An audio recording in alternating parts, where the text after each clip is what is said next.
We there, everybody? Hi, good morning, good morning. It's about 9:04 and it is Wednesday, May 8th, and I'd like to bring the King County Executive Committee together. Clerk, could you please call the roll? Allen, Allen, present remotely. Good morning. Bates, Davist, Ford, Gums,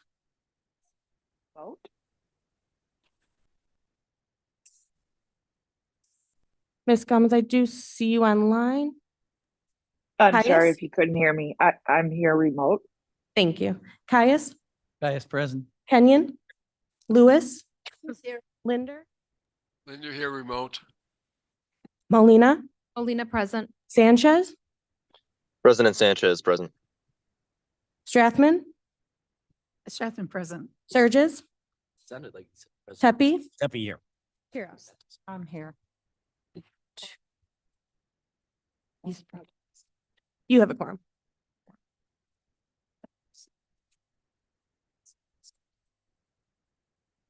Alrighty, we have is this thing on? Ms. Gums, and Mr. Linder. Ms. Gums, I don't know why you're remote. Can you please share with us? Email. I prefer not to. Thank you. All But it right, is a qualifying factor. okay, illness. Mr. Linder, illness, and Mr. Sanchez, are you with work? My child's transportation today. Child needs, okay, childhood, and who else are we missing? Who else is going? Oh, Miss Allen, sickness, Good morning. more or less, More or less. Thank you. more or less, sure. All right, do I have your permission to allow them to come in to the meeting? Yes, okay, all right, wonderful, thank you.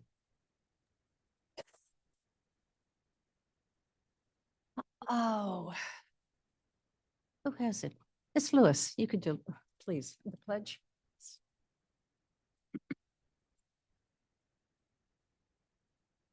I pledge Allegiance to the flag of the United States of America and to the republic for which it stands, one nation, under God, indivisible, with liberty and justice for all.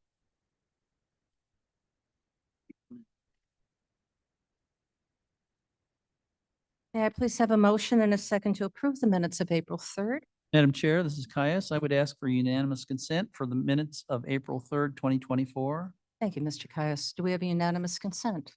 Yes. Yes, okay, very good, thank you. And we have several people who would like to speak today. If I can remind you, each one of these speakers will have on agenda 5 minutes to speak. I believe some of them are repeats. I won't have to go over the protocol, but make sure that you speak properly and try to get into the microphone as much as you can so we can all hear you. Then first speaker who has signed up is Mr. Esposito.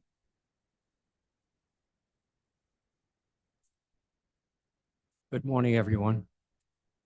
Good morning. I'm going to be very short today. I looked over the agenda and 900 pages. Boy, you do a lot of reading.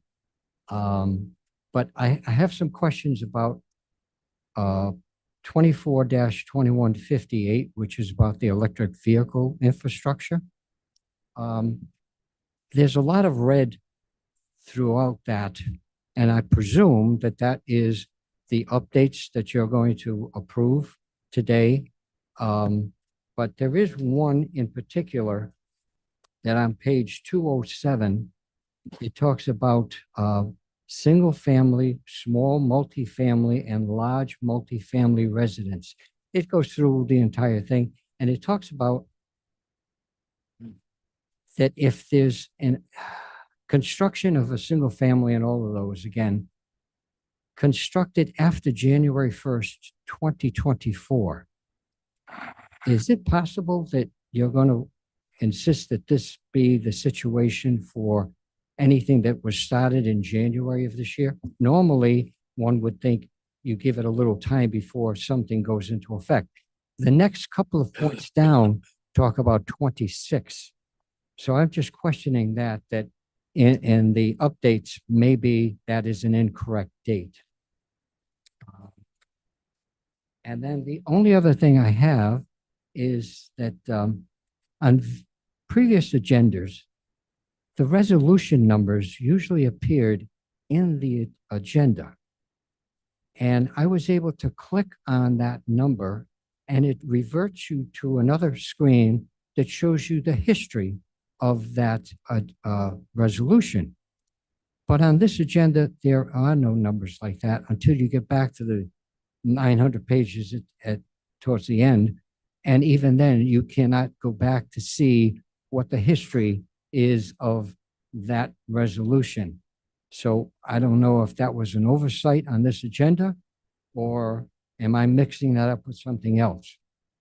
So just to let you know that I'm retired. I don't have much to do, so I enjoy reading 900 pages. But so thank you very much.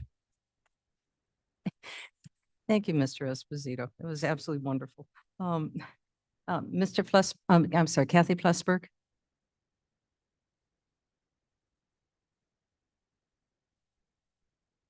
Good morning, everyone.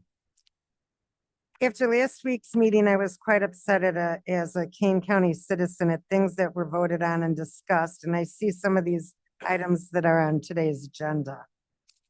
To first of all hear that Kane County is going to run out of reserves within 2 to 3 years is totally unacceptable to me in my book, and should be of grave concern to all the board members and especially the chairperson.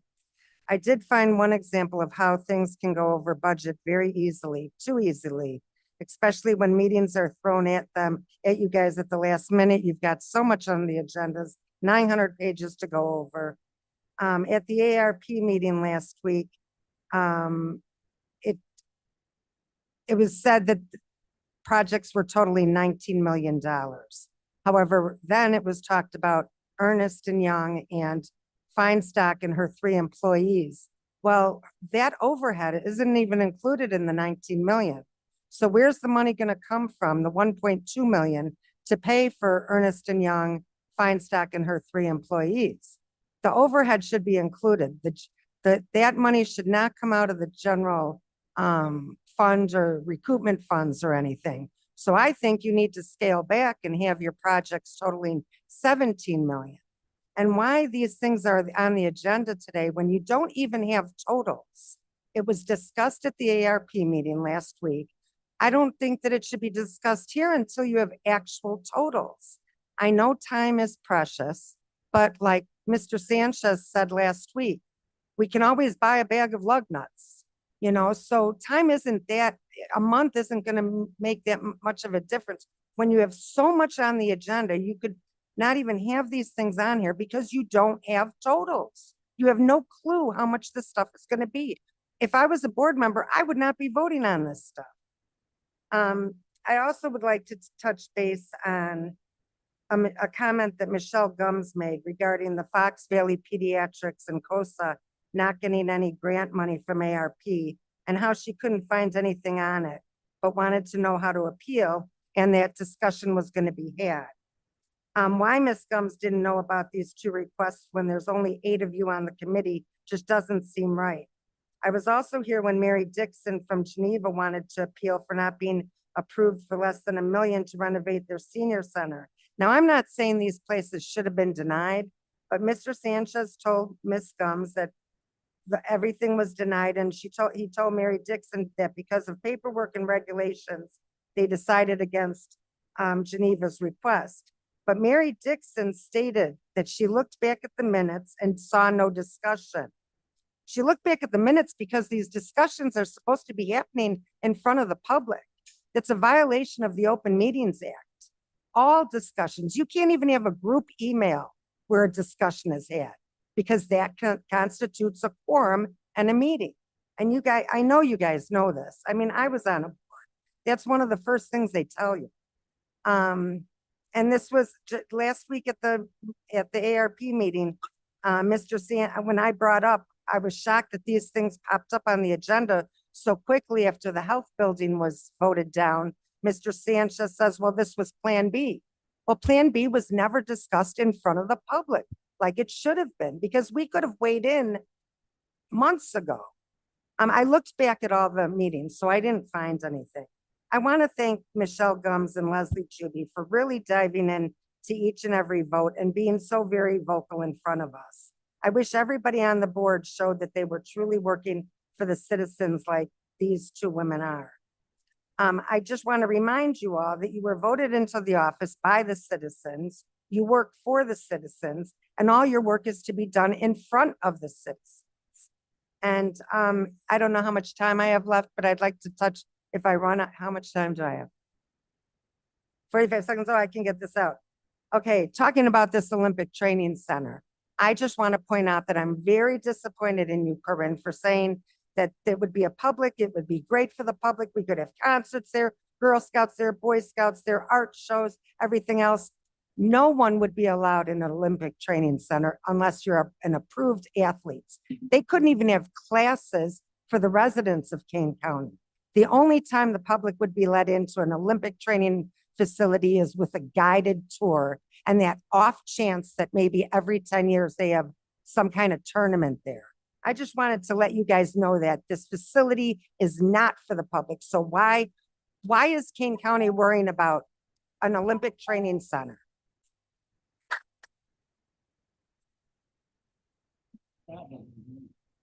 Michelle Bettig.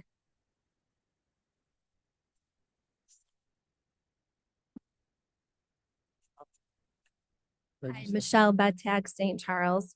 I'm just coming here again to speak about, no offense, I just feel like this room is like out of touch with reality. I'm not sure how many are following the economic forecasts for this year and the end of this year, but it's pretty scary in my opinion. I speak to all income levels of people and they're struggling big time. The layoffs are coming, the layoffs are here.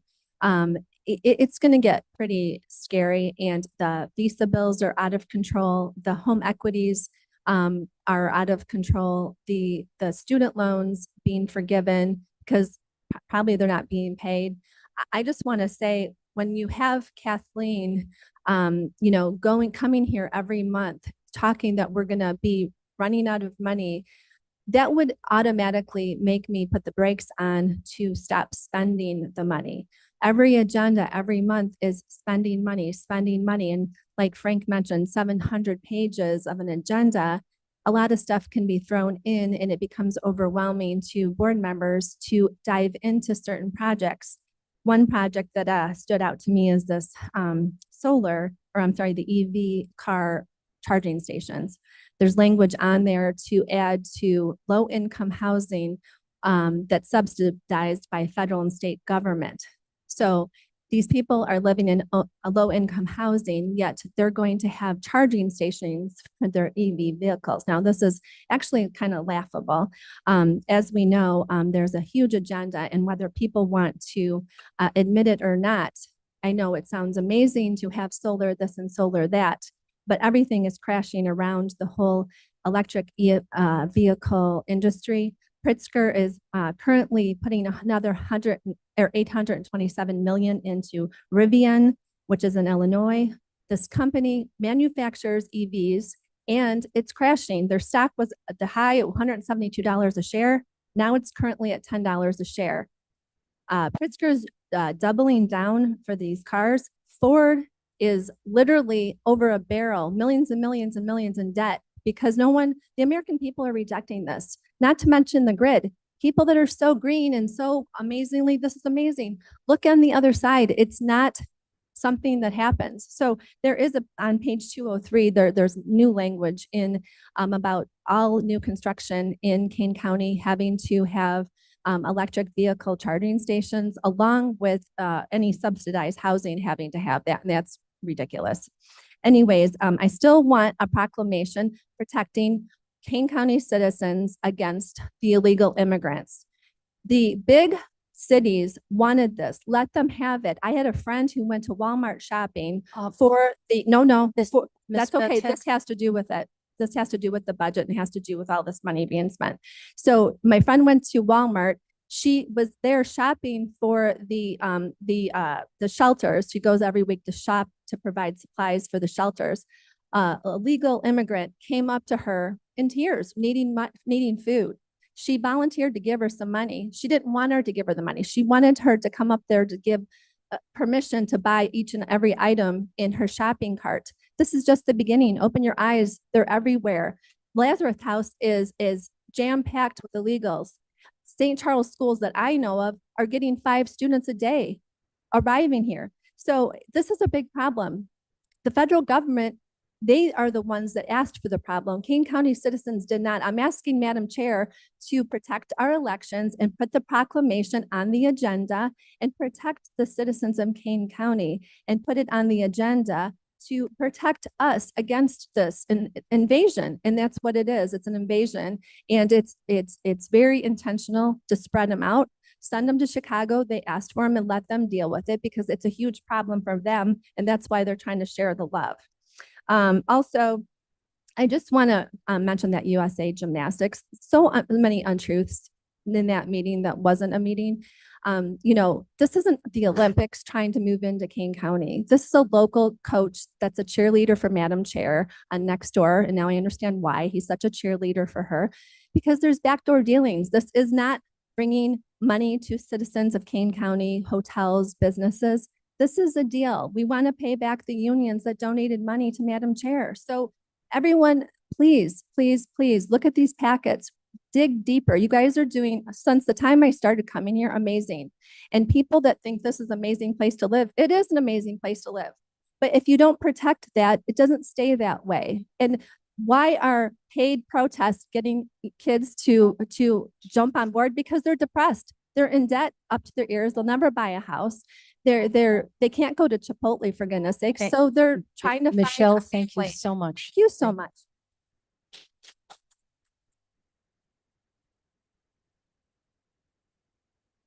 All right, Deb Fisher. We're off agenda right now, and Ms. Fisher, you'll be given 3 minutes. Greetings, Kane County Executive Board members, and greetings to Madam Chair, Corinne Perot. My name is Deb Fisher. I am from Aurora, and I am a stickler for good use of the English language. It is illegal to run a red light. It is illegal to get creative with your taxes and pay less than you owe. It is not illegal to come to the United States from another country and seek asylum. The people who come here can be called asylum seekers, the one looking for protection, or they can be called migrants, one who moves from one place to another. It is bad use, fingernails on the blackboard, bad use of our language to consistently refer to them as those illegals. I want to address 2 myths about the migrants who come to Kane County. One is that they take our resources. The men and women seeking asylum are told many times at the border they may not apply for Social Security, Medicaid, or food stamps. To do so will jeopardize their ability to seek asylum. They don't want to jeopardize their ability to seek asylum, so they rely on friends and family members who already live here, or they may rely on their churches where they worship. They do not receive Social Security, Medicaid, or food stamps. The other myth is they don't want to work. The migrants do want to work. They want to be able to support themselves. However, getting a work permit is a very time-consuming process. It can take months and months and months. As soon as they get work permits, they begin to look for work. they frequently end up with jobs that most of us born here would not want to take. The men and women coming to the United States are leaving conditions most of us cannot begin to even imagine. I appeal to each of you, board members, public, and guests, when you are here in these meetings and speak of migrants, please do so with dignity and respect. Thank you.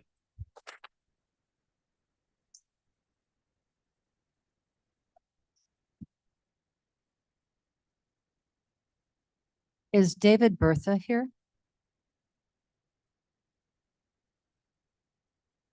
I do not see him. I do not see him online. Lung? Ellen, I hope I said your last name correctly. Young, Young. the L Ah, is silent, the J is a Y. It's the Swedish word for Heather. okay. No easier than my maiden name. So good morning. My name is Ellen Young. We have lived in Kane County since 1979. And I am here to thank you for all you do for the residents of Kane County and to speak about the proposed sales tax increase. In 1972, when we were looking for our very first home on a very tight budget, we met with a local realtor who gently told us there were no homes available in our price point. He wasn't condescending as he explained to us that prices were higher here because there were excellent services, good schools, park districts, libraries, etc. We saved our money and moved here because we value and use those services. They are not free. At the April 24th Finance Committee meeting, a speaker claimed that we have the highest sales tax rate in the country. That's simply not true. The sales tax rate in Tennessee, Louisiana, Arkansas, Washington State, they're all well over 9%. They average about 9.5%. The speaker also claimed that our economy was failing. Also untrue, given record employment and job creation with the stock market that hit all-time highs. According to the National Retail Federation, last year's annual retail sales grew 7% over 2021 and totaled 4.9 trillion. This growth rate is double the pre-pandemic average annual retail sales rate of 3.6%. The same speaker used Oberweis Dairy as an example of businesses that are closing, but it's been very public that not one but two buyers are vying for the dairy and will keep it open. This kind of information is not helpful. The disrespectful behavior, catcalling, and political posturing at recent board and committee meetings is not helpful. We now live in unincorporated Kane County, and I remember when the referendum for money for road maintenance failed, only to have residents complain that the roads weren't being maintained. We can't have it both ways. Either we pay or we accept the loss of services. If Kane County doesn't raise more money, cuts in staff and services will be unavailable. We cannot continue to use reserves for ongoing budget expenses without putting the county at risk and making financing harder to come by. And what will we do when those reserves are used up? We still won't have enough revenue to meet the county's needs. My husband and I are retired and live on a budget. We aren't eager to pay more either, but the county hasn't had a tax increase in 14 years, and it needs more funding to maintain both the quality of life we have here and our property values. Clearly, residents are polarized. Some of us are willing to pay more to keep services and some of us aren't. That's why the proposed tax increase absolutely should be on the ballot. That's how democracy works. We decide whether it goes through by voting on it. I plan to support this tax rate increase, and I accept that others will oppose it. Let's agree to disagree and resolve with the county by vote. Thank you. Thank you.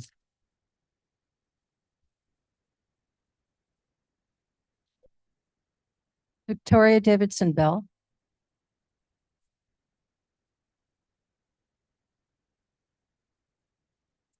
Good morning. I wanted to bring up a topic that I'd spoken on previously at the Finance Committee.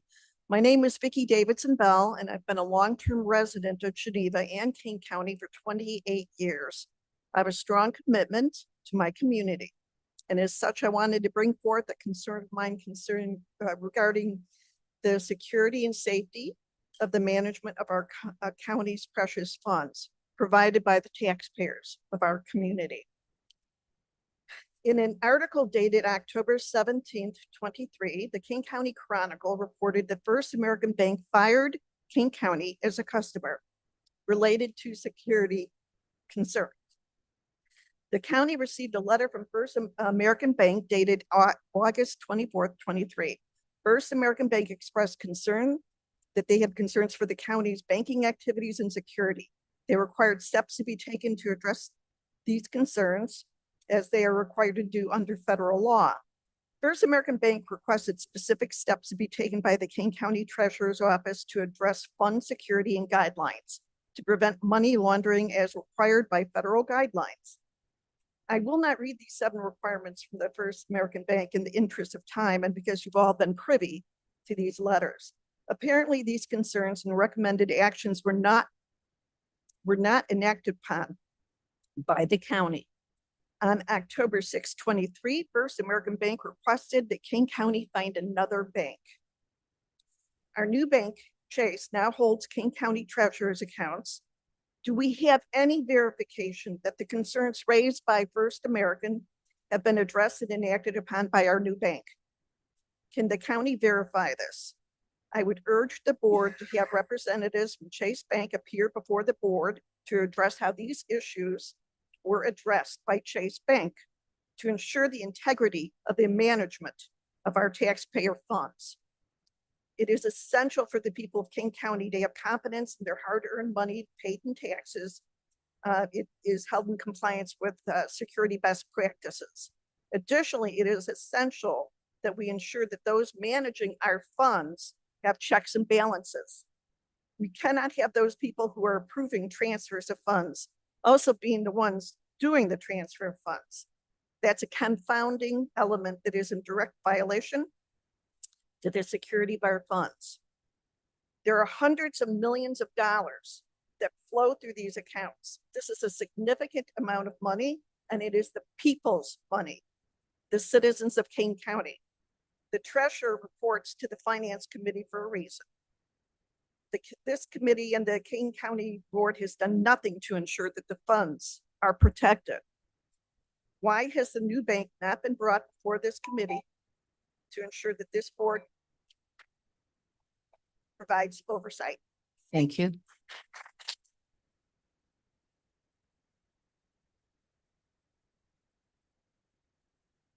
Ann Wilson.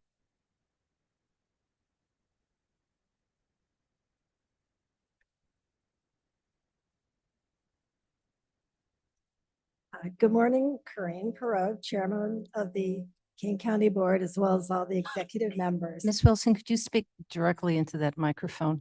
You're a rock star right now, so Sorry. yeah, there you go. My name is Ann Wilson and I live in St. Charles.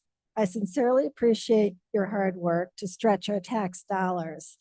However, I wanted to say that I do believe we need the 1% retail tax to provide more protective services for our children. Child abuse is on the rise. In Kane County, the documented cases of abuse nearly doubled from 2022 to 2023. There were over 1,564 substantiated cases in this county alone last year. I want to tell you a brief but true story about a family of 6 living off the grid for 6 years in a nearby state. It's the kind of story that could happen here as well. One day, social services received a call and learned that 4 young children were living with their parents who were major drug addicts. They learned that the 4 children, sorry about that, the parents had no income or safe shelter because they were not working. Their family with 4 girls, ages 6, 5, 3, and 2, were all living together in a 1-room shack. The shack had no door, no insulation, no heat, no plumbing. They had to access drinking water from a well. The girls had little food to eat and took cold sponge baths outdoors, even in the winter.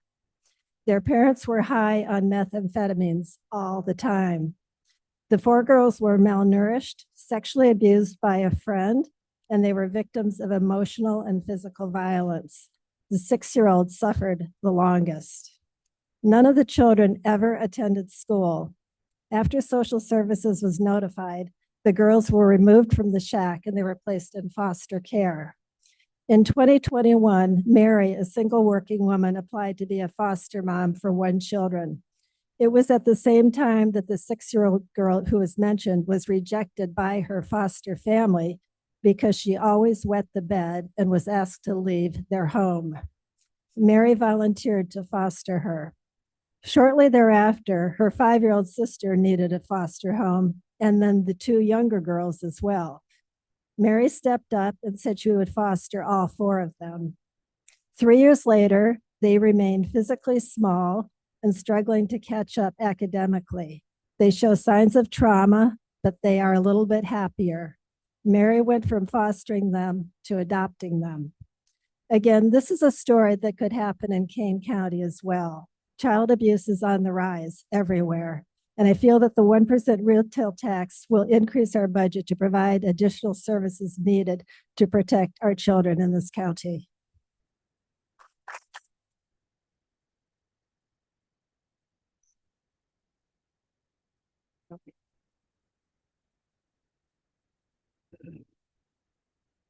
I believe we have, how many speakers? We have,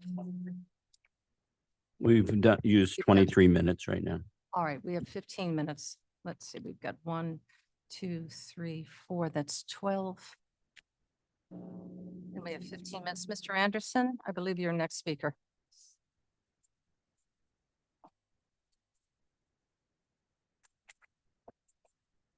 Oh, all right. And then Ruth Cosmetic will be after Brian. Good morning. Brian Anderson, Sugar Grove, Illinois. I'm here to speak on line item 8, the monthly financials, briefly, but I just want to thank all these wonderful citizens for coming out and speaking today. I think it's great that they come and speak, and I also just want to add, it's also great when you have accurate data. So our resident from Aurora, we do have a legal asylum seeker program set by our current president, Joe Biden. 125,000 asylum seekers can come into this country. That was recently done by President Joe Biden. What also is true, since 2021, we've had 7.8 million cross illegally, just to set that record straight. Our other citizen bloviated about how great retail sales are. That again, unfortunately, is not accurate. Retail sales are down. Why they're at about 2%. They're currently down from their 3.6%.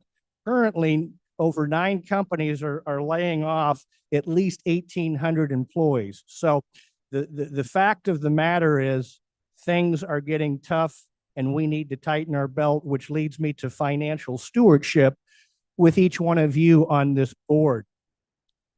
Since January, we've lost 74,000 people, layoffs, 255 companies across the country. Retail home prices, why they continue to go up, retail sales for home sales are down. Now, back to Kane County, back to the budget, forecasting. We just need to be good at financial stewardship. Today, I'm going to highlight just one of those line items. We've got our transportation in the Kane County compensation. We've got highly paid mechanic techs. The national average is $49,000 for a transportation tech. Here in Kane County, we're paying $67,000, $70,000. So there comes a point in time, and you've heard me talk about this before, in the private sector, unfortunately, there are pay freezes, there are cutbacks, there are layoffs. That is a reality. My father worked for the federal government his entire career. My son-in-law currently works for the federal government. There's rarely ever a pay freeze or a layoff. Here in Kane County, where we the people elect you, it's not an open checkbook. So at some point in time, we may need to be stewards and go, look, pay freezes effective immediately until 2025 or 2026. You know, we wanted to give you a pay raise, but unfortunately, you've met the threshold in this position. That is how the world works. That is the reality. But when we're paying people 70 grand to turn a wrench and the national average is much lower, we've been paying our people too much. Our coroner, Rob Russell, does a fantastic job. His base compensation is about 5 grand more than what we're paying some of these transportation techs. So I think we need to be very good stewards. Lastly, I've heard several of these speakers talk about this USA Gymnastics. And just for the board, that is SB 2651. I suggest each and every one of you dig into that, take a look at that, and determine why, if anything, that we would want to be involved in having that kind of a project. Thank you very much.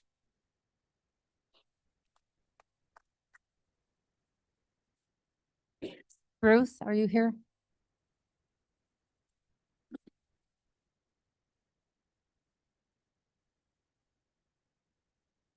Good morning, honorable board members. I am going to read a letter by a good friend of mine, Ed Marth, who is a St. Charles resident. I am also a St. Charles resident, and I support Ed's comments on the proposed tax vote. Here's his letter. We hear from the other side that the county should cut services and not be concerned with the greater good of the present and future population. I encourage you to step back from the brink they push you towards and look at the better elements of our government. Too often, as Warren Buffett has pointed out, the financial abyss of many is simply deep pockets of the wealthy. I reject the very notion of Christian nationalism as a movement that bears a closer resemblance to the Know-Nothing Party of 1850, who also believed that immigrants were undermining rather than enhancing our American society. Our country and county thrives on the contributions, the taxation, and the spending of all our community members, immigrants included. Abraham Lincoln seldom went to church, but often quoted the Bible, and did so in his famous speech in Chicago in 1858, paraphrasing Matthew 12:25, that every kingdom divided against itself and every city or house divided against itself cannot stand. Cornerstones are vital for foundations. Kane County government is a cornerstone that the many building blocks of municipalities, forest preserves, library, judiciary, health services, law enforcement, roads, and bridges. And here I want to insert a thank you for the Long Meadow project. Thank you. Those are cornerstones of our county. Today and lately, every meeting, you are met with lots of disinformation and frankly, incivility. You are entrusted to preserve what others have built and improve while maintaining financial prudence. Prudence does not mean annually eroding the vital services of Kane County by ignoring the need for additional revenues. The epicenter of the complaining seems to be from a township that contributes about 4.5% of the county taxes. That's according to Treasurer Lawson's 2023 report. The county has unwisely kept county taxes flat for over 13 years and is draining the reserves that are prudently required for the financial health of our county. The tax considered for November ballot is vital, selective, and even modest. Do not kick the can further down the road. Do what needs to be done to ensure that we maintain our county services as we have all come to expect and appreciate. And again, thank you for your service to our county. Ed Marth, St. Charles. Thank you.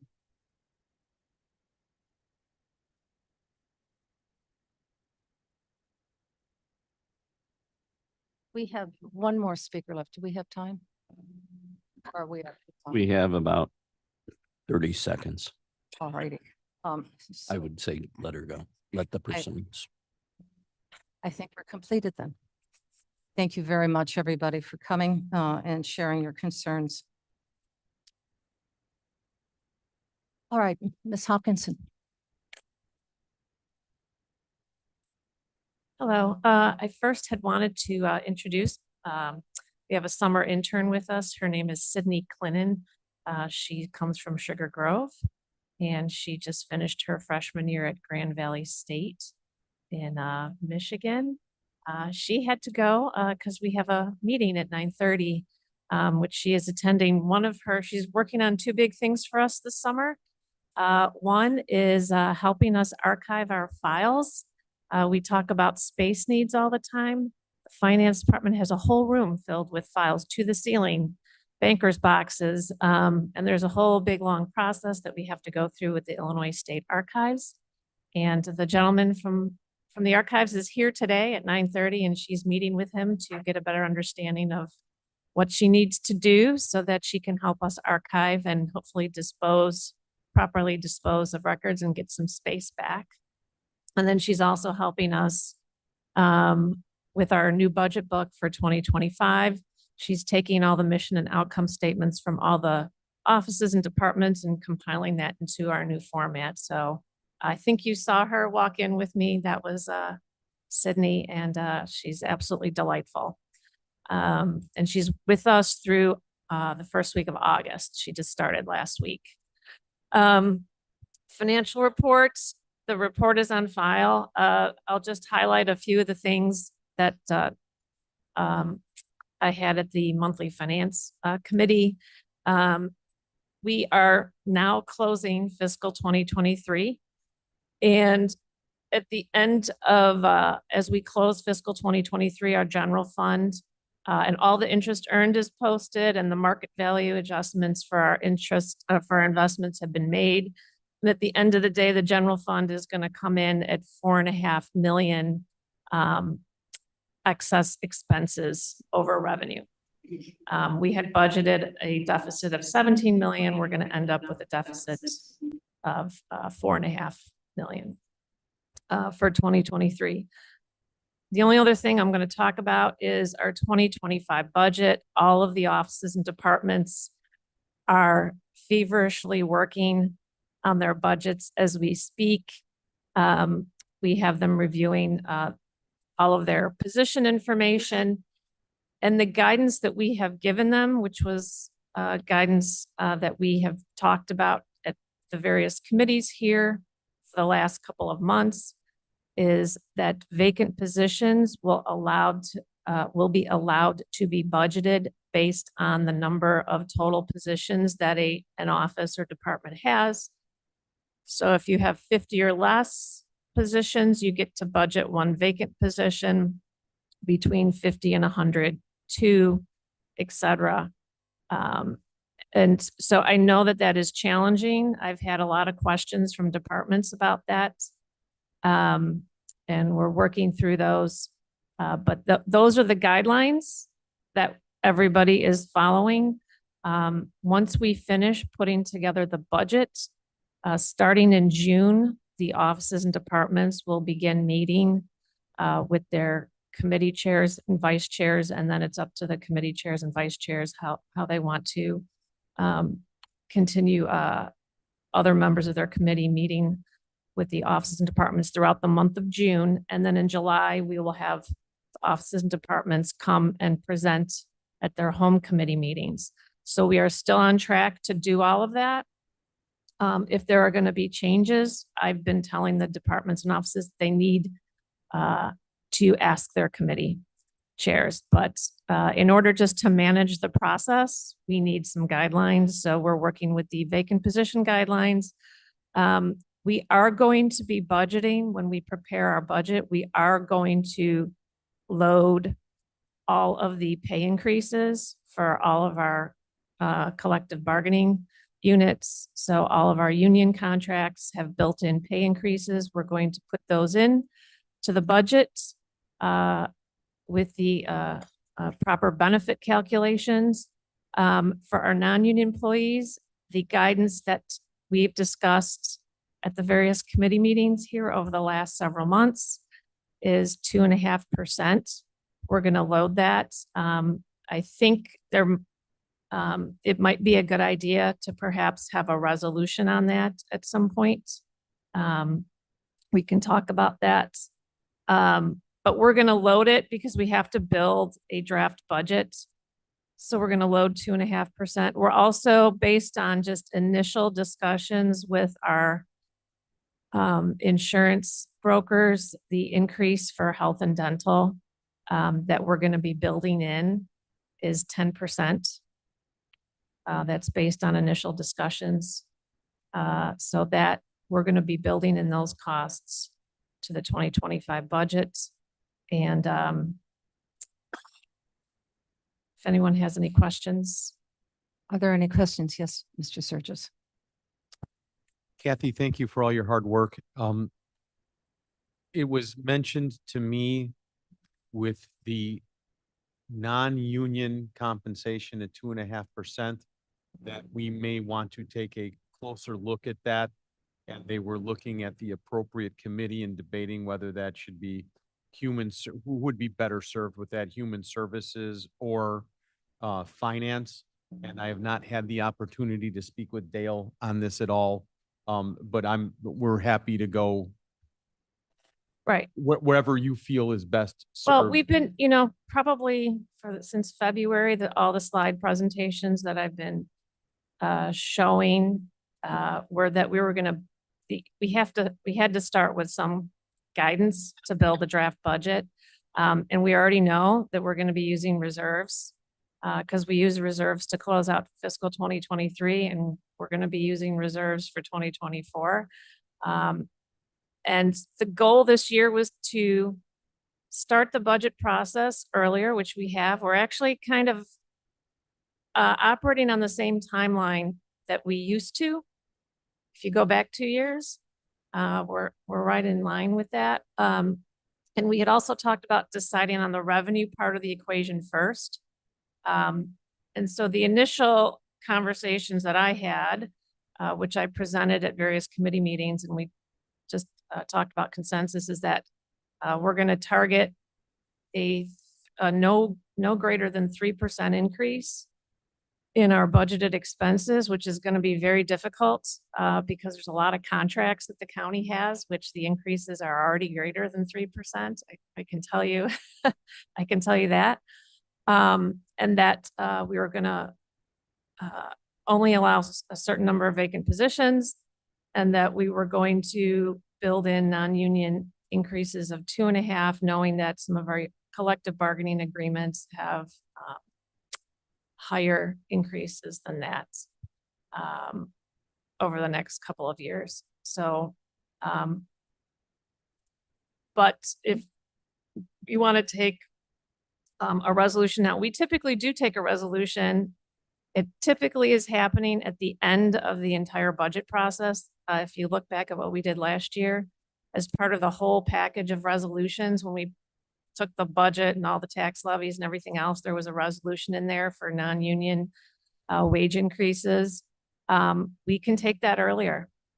We can take that earlier, absolutely. I'll defer to Madam Chair, I guess Board. my point was to say, while we've discussed that, while that figure has come forward, I don't know that there's been discussions on it because we were waiting to see how the collective bargaining agreements transpired. So if a resolution was being brought forward to substantiate that, where do you want that coming from? We're happy to place it on our agenda. I'm happy to defer to Dale's agenda. I just wanted it brought out of the shadows and into conversation so we can take action on it rather than just discussing it amongst ourselves. Why don't, if I may, to interrupt, why don't the two of you discuss, and then each one, certainly you'll be taking medical and dental for human services for sure. And perhaps finance can take care of compensation. And mutually discussed, of course. We have Mr. Tepe, I see you, but Ms. Gumbs' hand is up. Ms. Gumbs, I recognize you. Thank you, Madam Chairman. I'll refrain from using my camera. I don't think anybody wants to see me right now. I do have a question. That's better. We I can do hear have you a now. question for Ms. Hopkinson. I want to say first, I appreciate you talking about some obstacles that we've identified and our executive directors having to come to the committee chairs. I wonder if you could elaborate a little bit more on the concerns that have been brought to you, because I've gotten a few too. I'm still trying to wrap my mind around them. But the new policy that we've had in place for maybe 4 or 5 months may need some tweaking. And I just wondered what your position was, if you had one, on these obstacles that are coming into play. Which policy in particular? Oh, Or- I knew you were going to ask me that. Off the top of my head, I can't think of the number now. The one we passed about four months ago, I think it was, that directly affects our executive directors, vacant positions, all of those things that were in there. Oh, okay. I think you're talking about the compensation policy That's- and yes, the that's creation the of new one. positions. Okay. Yes, yes. thank you. So, I just, in brief though, I think I've gotten a few different, like across the scope issues that have been identified, and I haven't had the ability to research as best as I normally do. So I just wondered if you could weigh in on that a little bit. Sure. So the compensation policy, I think, and Jamie Labrillo is here and she can probably speak to issues that, that she may have recognized, but in particular, some of the issues, and I think they've all, been resolved one way or the other, but they all kind of resolve around the creation of new positions. So the compensation policy that was passed by the board in December of 2023 has a whole section on how new positions are created. And this is for non-elected offices, of course. Elected offices can choose to follow this, but they don't have to because of internal control. But the creation of a brand new position, which didn't exist as part of the budget, has to go through a process where it has to be taken through various committees. And it has to go through the, I may not have the order correct here, but it has to go through the Home Committee for that department, the Human Services Committee, the Finance Committee, Executive Committee, and Board. So that's a very long process. And I think departments perhaps are struggling with the time frame of that. And also the challenge that it's new. It's a brand new policy. And as with anything new, because we have a new, emergency appropriation policy as well, just people are getting used to it. So I think it perhaps people are caught off guard when you remind them of the policy that you can't create a new position mid-year after the budget is adopted without going through a committee process. So I know that's. No, that kind of, I appreciate it comes again here. That kind of generalizes it, but I guess to my point and what I have to do further research on is identifying these concerns that have been recently brought to me. And if there's a problem with the current policy, we may need to revisit that if there are obstacles that we can't overcome. Even if they're new, I know change is challenging, but we can't exclude the challenges that arise either. So we have to have a deeper conversation into that, I think, and look at that fairly. And I think we as the county board collectively will do that.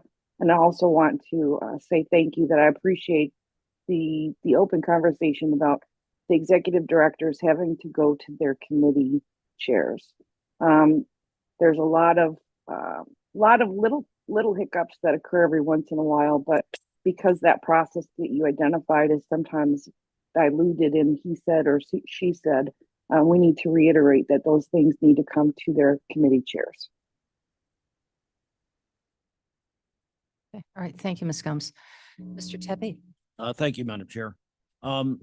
If we're going to look at a resolution associated with an increase in compensation, I think we should also look at a resolution that would be discussed and determined by the board related to the open positions.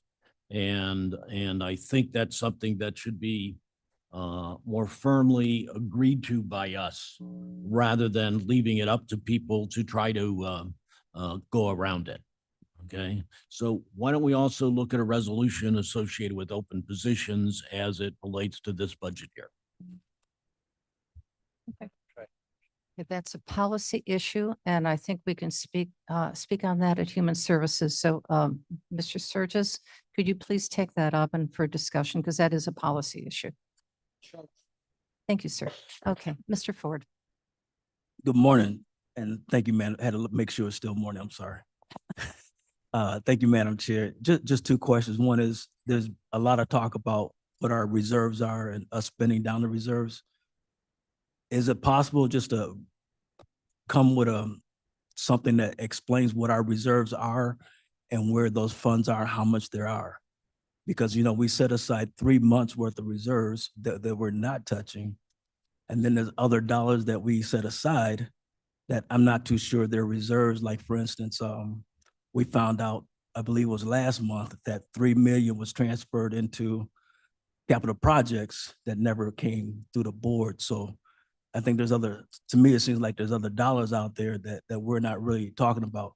The other thing is, just to take some pressure off the board and about these hiring positions, especially those that was budgeted through departments that are totally covered by grants. I don't understand why we're not filling those positions. There's not one single dime coming out of our general budget to fill them. They're totally paid for by grants. So why are we fighting not to have those positions filled when the money has really been put into a grant that's already sitting there? So those are my concerns as of now. Thank you. Okay, thank you. Yes, Ms. Bates. Madam Chair, just to speak to my colleague here, Mr. Ford. I think the problem is we can't find the people to take the positions in many cases. That was one of the talks that was given at last meetings, that they look for these experts for months and months, right? Oh, so there's separate issues. Okay. There's separate issues with this. Yes, Mr. Caius. Yeah, this is Caius. Excuse me. Thank you for working on this. I have a question about the vacant positions along with Mr. Tappy there. What was the formula again for that we preliminarily set for I always forget the numbers on that. So it's basically every 50 employees, for every 50, the guidelines are one vacant position, but no more than 4. And it is a challenge. There's no doubt. I mean, in my own departments, it's a challenge. So yeah, for every 50 positions, you're allowed to budget 1 vacant position.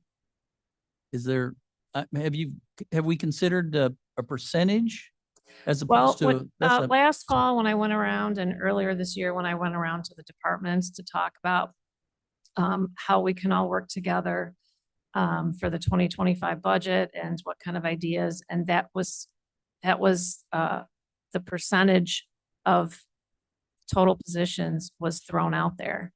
And when you just do the math, some of the departments are so small that when you do a percentage, you come up with like 1/8 of a person. So it was easier to just round it. And that's what we're doing. There's only, offices are still and departments are still working on it. We have offices that are removing vacant positions. So there's a lot of thought going into this. There's only a handful of departments that have a significant amount of vacant positions, the larger offices. Some of the smaller offices, I think, is where it's going to be really difficult if they have less than 50 employees and they have 2 vacant positions. It's going to be tough. But those are the guidelines, because we had to have some kind of guidelines, and there's probably all sorts of interesting situations. And that's why we're going to leave it up to the committees to help take this decision to the next step. We're starting with these guidelines. We're going to load the budget. We'll have a preliminary amount, and then we'll go from there. Sounds reasonable. I'm thinking there's some formula. I'm not a math major though, that would get us from that nice curve that would be equitable and still make sense. Of course, 1/8 of a position is Yeah. problematic. I get Yeah. it. Thank you. I will say this, I forgot to mention, we did hire a grant administrator. Finally, we started advertising the position in December and we just hired somebody last week. And he will be starting on Tuesday, May 28th, the day after Memorial Day. And so myself and Michael Isaacson and Jody Walnick and Mark Van Kerkhoff were part of that interview process. So we're very excited. Long time coming, I think. Yes, that's excellent. Well done. Well done. Yes, I think, sir. Oh, as we talk about the open positions, I mean, just a few minutes ago, you heard about a very convoluted, method for actually creating one again. So my concern, viewing it from a transportation position, to Mr. Teppe's point of dropping open positions out of the for budgetary reasons, helps make everything look better, tightens the numbers up. But at transportation, those open positions are being covered because we don't pay a competitive enough amount to attract the engineers that we need. So instead, we're paying even more to hire outside companies to cover the work. But if we remove those open positions from the budget in transportation, we set ourselves up to have to go through a very lengthy process to put somebody back in. I would just caution everybody against that particular move because it's hard enough now. We're already spending more than we should have to if we were able to hire people directly into transportation. So the last thing I want to do is eliminate the position from the budget simply because it hasn't been filled for some period of time, only to make it even more difficult to then ultimately fill it. Binary tale. On IT. So Thank you, Mark. Ms. Gums, last time? Yeah, Go right thank you, ahead. Madam Chair. Thank you. Just to the point of the vacant position thing, the formula, and again, I agree with my colleague, Mr. Caius. I don't feel like it seems too cookie cutterish to me to start with a number when everything is relative. So if you have a larger department, the relativity of their vacant positions is clearly not the same as, say, I'm not sure how many people you have in finance, but it's not at that scale. So I think maybe there's a better formula or a better starting point to make that equity happen. Mr. Davis just identified the problems. It's a bigger conversation, and I don't like I'm just not very comfortable with the number being like a red line issue. So maybe more conversation about that. Thank you, Ms. Gums. Mr. Tepe, last time.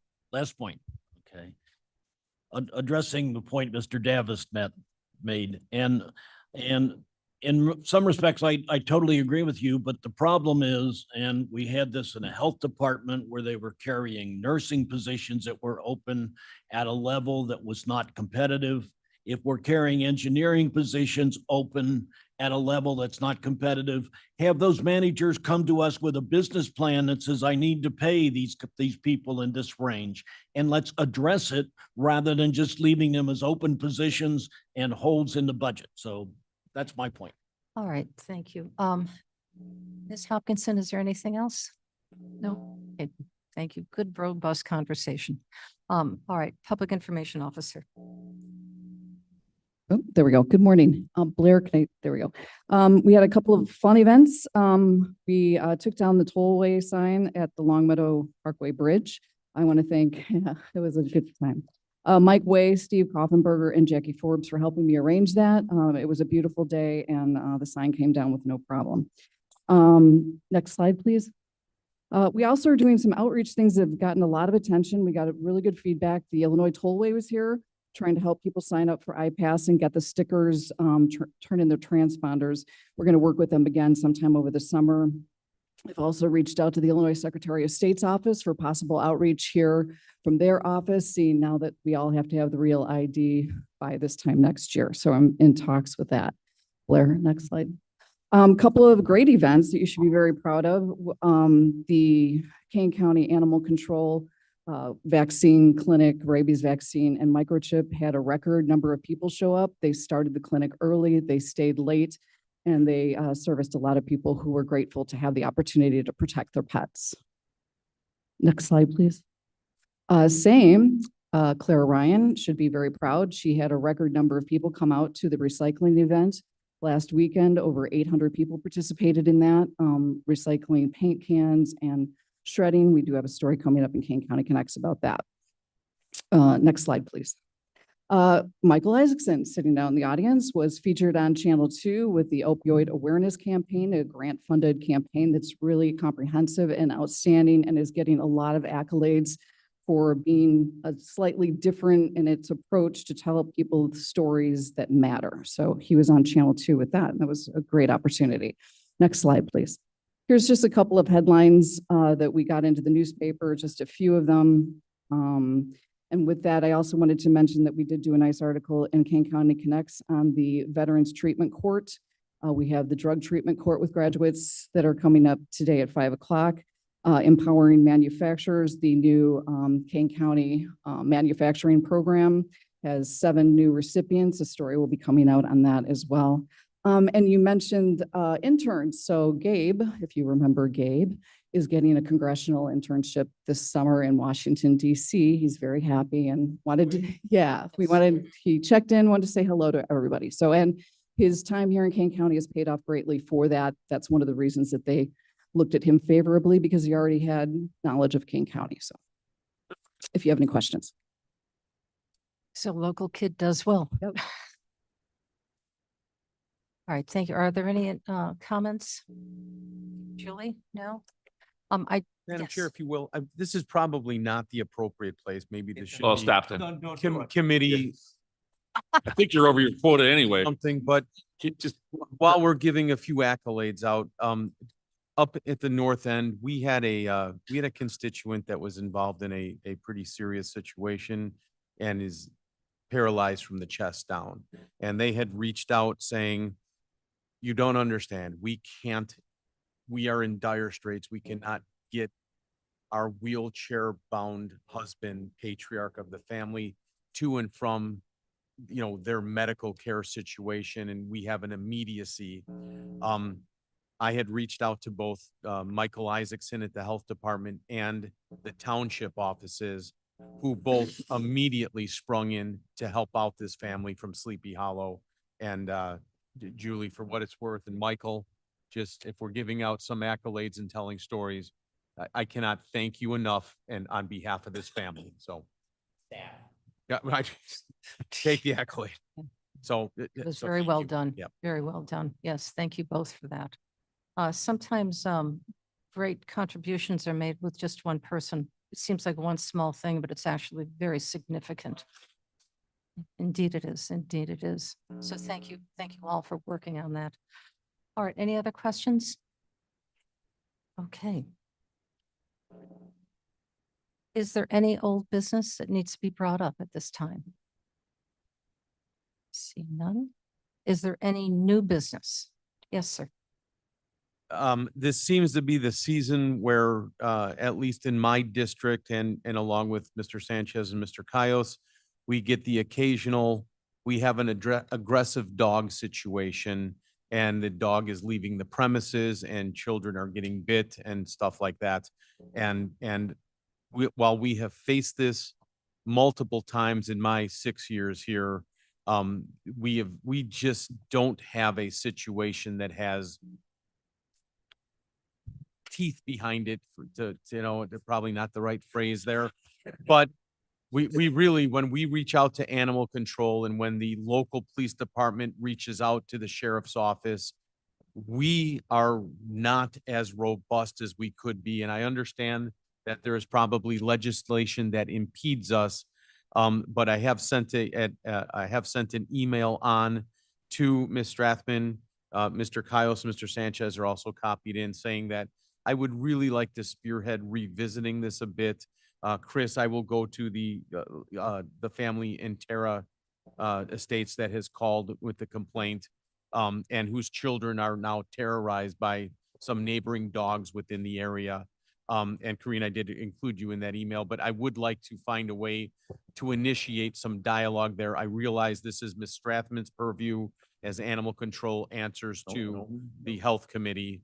But I just wanted to put that out there because we have had 2 to 3 times now where, and we just need to put a little bit more effort there. So Have you called Governor Nomi and asked for any help or Excuse me, Mark. soon? Sorry. And Ms. Strathman? And then, Ms. Combs, I do see you and Brett, after Ms. Strathman speaks, I'll bring you online. Yes, thank you, Madam Chair. I'm getting a message from our vet, Mr. Brett Youngstead. And he said this is a state law issue. So we will, we'll follow up. I'll follow up with him and we'll see what the issue is and bring it forward so people know what's going on. Okay.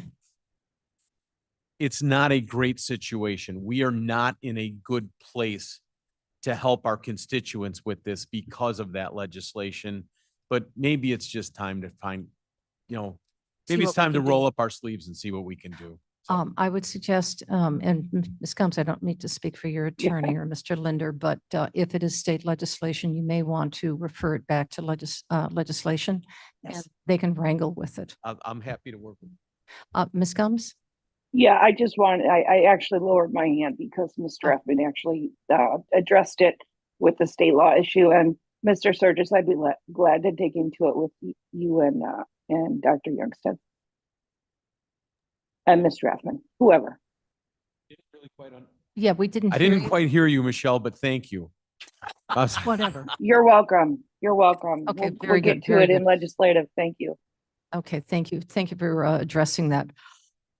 Okay, is there any other new business besides? Madam Chair, just something I wanted our committee to review is the reimbursement process for our, as committee board members, we do have a set aside amount of money that was budgeted for activities or things that we wanted to do as a board, as board members. I'd like to dig more into that policy and kind of give us a better idea of how much money should be allocated towards us if we do want to go to a conference, whether or not that should be approved ahead of time. Kind of just more of a process so that we know when, we're invited to things like, NACO or, state conferences, whether or not we should know if we'll be reimbursed or whether or not we know it's coming out of our pocket. I think it's important for us to know ahead of time. And I think there needs to be some kind of policy put together, and I think that should come from the executive committee.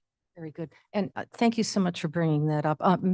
Ms. Cumbers, I do see your hand up, but if I could comment on that. I would like to invite you, Ms. Molina, to join a committee that would be formed to be able to discuss it, a small committee to make recommendation to the executive committee. There is some other language from other counties that we have copies of. I've not been able to really dig into it yet, but it was brought through Human Services, so and through finance. Jamie and Kathy gave me this. So I would like, I can share that with you and we can certainly take a look at it and bring it forward. Thank you, Madam Chair. Madam Chair, I would like to be on that. Absolutely. Okay. Very good. Or it's just kind of a make recommendation. Ms. Combs. Thank you. I just want to thank my colleague for bringing that up. I know there's been some conversation about some of our expense vouchers that are forthcoming. To point, I couldn't agree more that we probably do need a policy at this stage of the game. We have our county code that we utilize. Knowing whether or not you're going to be reimbursed for a conference or a convention is always helpful. But we don't have that in place at this time. So, I for one have gone to the NACO conference, knowing that you all may or may not vote to approve that. But having that policy would be beneficial, certainly going forward. And then should be noted, last year when we did talk about budget items for board members going and representing the county at events, I did ask for an increase in that budget. But yeah, I would like to commend her for bringing that up. I think it has to happen. Okay, excellent, excellent. And it is a budgetary item. So we can discuss it as we go through the budget as well. on that line item. Thank you for bringing that up. All right, are we ready for the agenda? So let's move forward on this. Mr. Sanchez, Thank you, Madam Chair. Can you all hear me? yes. Okay, good. Just checking. Seems there's some issues with Zoom today with people hearing. Sorry I can't be there in person today. We have 14 resolutions before you. Right before we get to that, I just wanted to make a brief comment. I would recommend all my fellow board members to go back to the last ARPA committee meeting. You can watch it on YouTube, where we discuss the kind of a plan that we have for the rest of the ARPA money, where we're at now and where we're going. And so what you're seeing today is representative of a big chunk of that plan.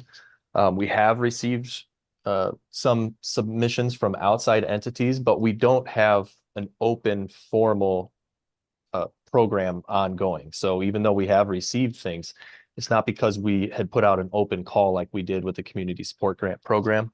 And some of those requests have been for capital expenses. And as a general rule, as a general internal policy we've established with the state's attorney's office, we are not funding any capital requests for external outside entities. So even though we've gotten some of those requests, we can't go down that road. And we saw some of the reasons why when we explored the public health facility building. And also the admin costs are already budgeted for. So when we talk about, we've got about $19 million to figure out what to do with, that's after all of our administrative costs, which had to already be submitted to the Treasury.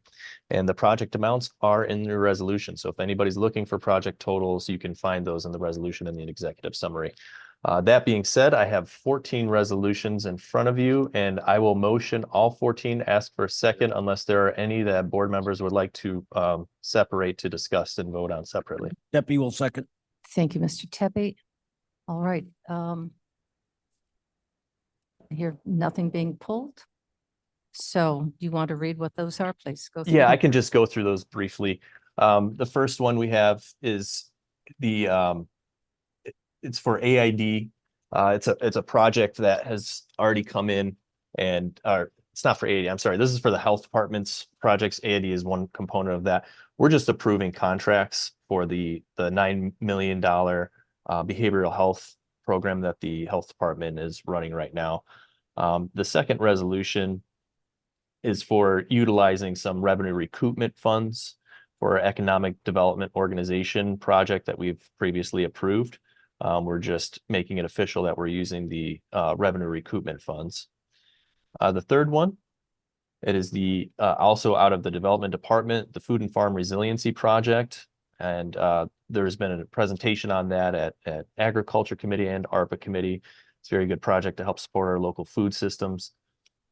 Number 4 is funding the jail tower A and B HVAC systems. They're sorely in need of repair and replacement. Number 5, we have the Judicial Center replacement chillers. Number 6 is the Sheriff's Office HVAC system renovations. Number 7, the Adult Justice Center domestic hot water improvements. Number 8 is the kitchen and laundry area improvements for the Justice Center and the jail. Number 9, we have the shooting range HVAC system renovations or for the Sheriff's Department. Number 10, medical intake funds for funding the medical intake of the Kane County Jail HVAC system improvements. Number 11, another HVAC system improvement at the JJC. 12 HVAC improvements at the 3rd Street Courthouse. 13 HVAC improvements at the 3rd Street Courthouse as well. And then finally 14 HVAC replacement. And I'm not sure where this one goes, but Roger's there if you need to, I think Roger's, somebody's there if you need to find out where that one goes to. And these are all part of most of these, I should say, are part of our Plan B. As we were discussing the health facility, the public health facility project, it was kind of an all hands on deck sort of affair. We had to really put a lot of work and time into that, a lot of planning outside of our county meetings, going into the potential for that project and everything that needed to be done alongside of the normal day-to-day work that our staff is doing. So knowing that that project may not have been voted up, we had to have something as a backup plan because we're running out of time to obligate these funds. So this was discussed at many ARPA meetings that we would always have a plan B, that, you know, we have projects around the county that we could fill in to help us utilize the last of the ARPA funds in a pinch if we needed. So what you're seeing here, you know, a lot of these HVAC and building management department projects are part of that plan B. So again, you can go back to the last ARPA committee meeting on YouTube and learn more of the facts. But other than that, I will answer any questions to the best of my ability. Otherwise, we're ready to vote. Are there any questions? Hearing none, I think we're ready for the vote. Allen, Allen, aye. Bates, Bates, yes. Berman, Davis, Davis, yes. Ford, Gums, Gums, yes. Caius, Guys, yes. Kenyon, Yes. Lewis, Yes. Linder, Linder, yes. Molina, Molina, yes. Sanchez, Sanchez, yes. Strathman, Strathman, yes. Surges, Ready to vote by next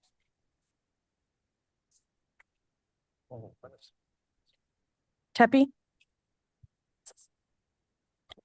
That's why God gave you two of these. Excuse me, gentlemen, enough.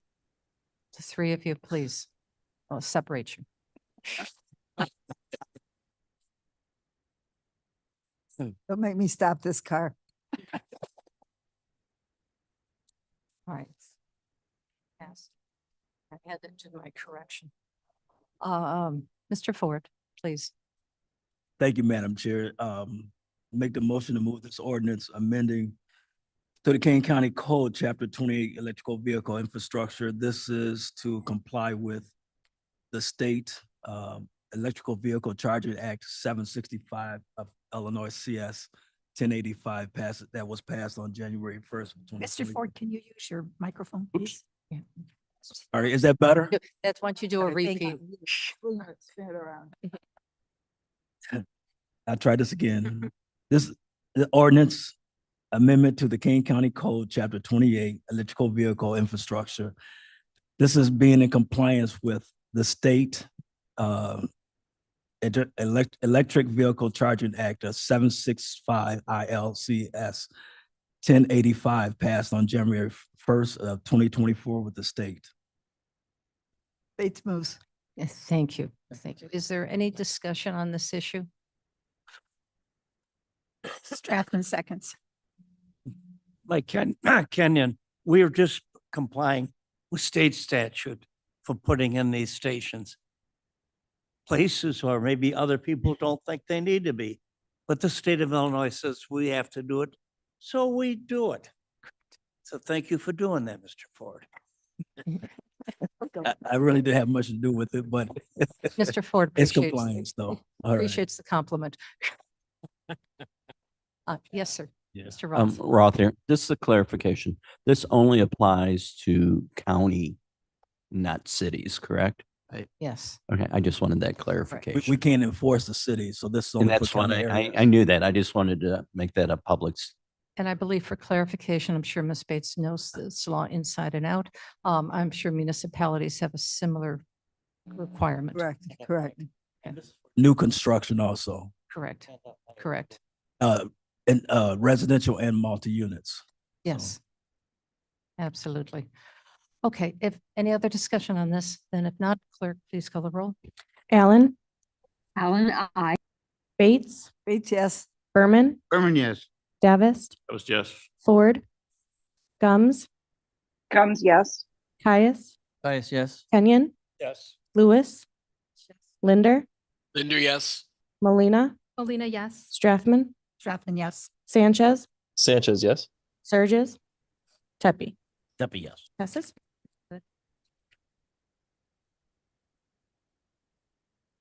Mr. Berman. Thank you, Madam Chair. We have 13 items. I would like to remove item 2 because I will abstain from that. But I move for approval of all the others except item 2. Madam Is there- Chair, Gums. Yes, Ms. Gums, a second. I just need some clarification on 11 and 12. I'm sorry, I had a hard time hearing you. Ms. Gums, you're hard to understand today. I know you're. I'm really sorry. I would just like, I need some clarification on 11 and 12. Number 11 and number 12. Thank you very much. Do we need, is Kathy here? She's left the room. Well, as far as the motion to handle all of the other ones, maybe I could make a friendly Why don't- amendment to that to Let's to remove move 11, all 12 except and for discuss number them. 2, 11 and 12. All right, so would you like to pull those out? No, 2, 11 and 12, sir? Okay. We don't need to amend. So we need a second for all items except for 2, 11 and 12. 8 seconds. Thank you. Is there any conversation on those items? Not, clerk, please call the roll. You have to read them. I'm sorry, who was the first and second? Ms. Bates. Madam Chair, point of Eh, order, yes. is it customary to read them in exec? Oh, yes, I'm sorry, of course, my apologies. Mr. Berman? Yeah, I don't know, it's a long one. We may change this in the future. Item 1 is a resolution of approving the March 2024 claims paid $9,444,576.09.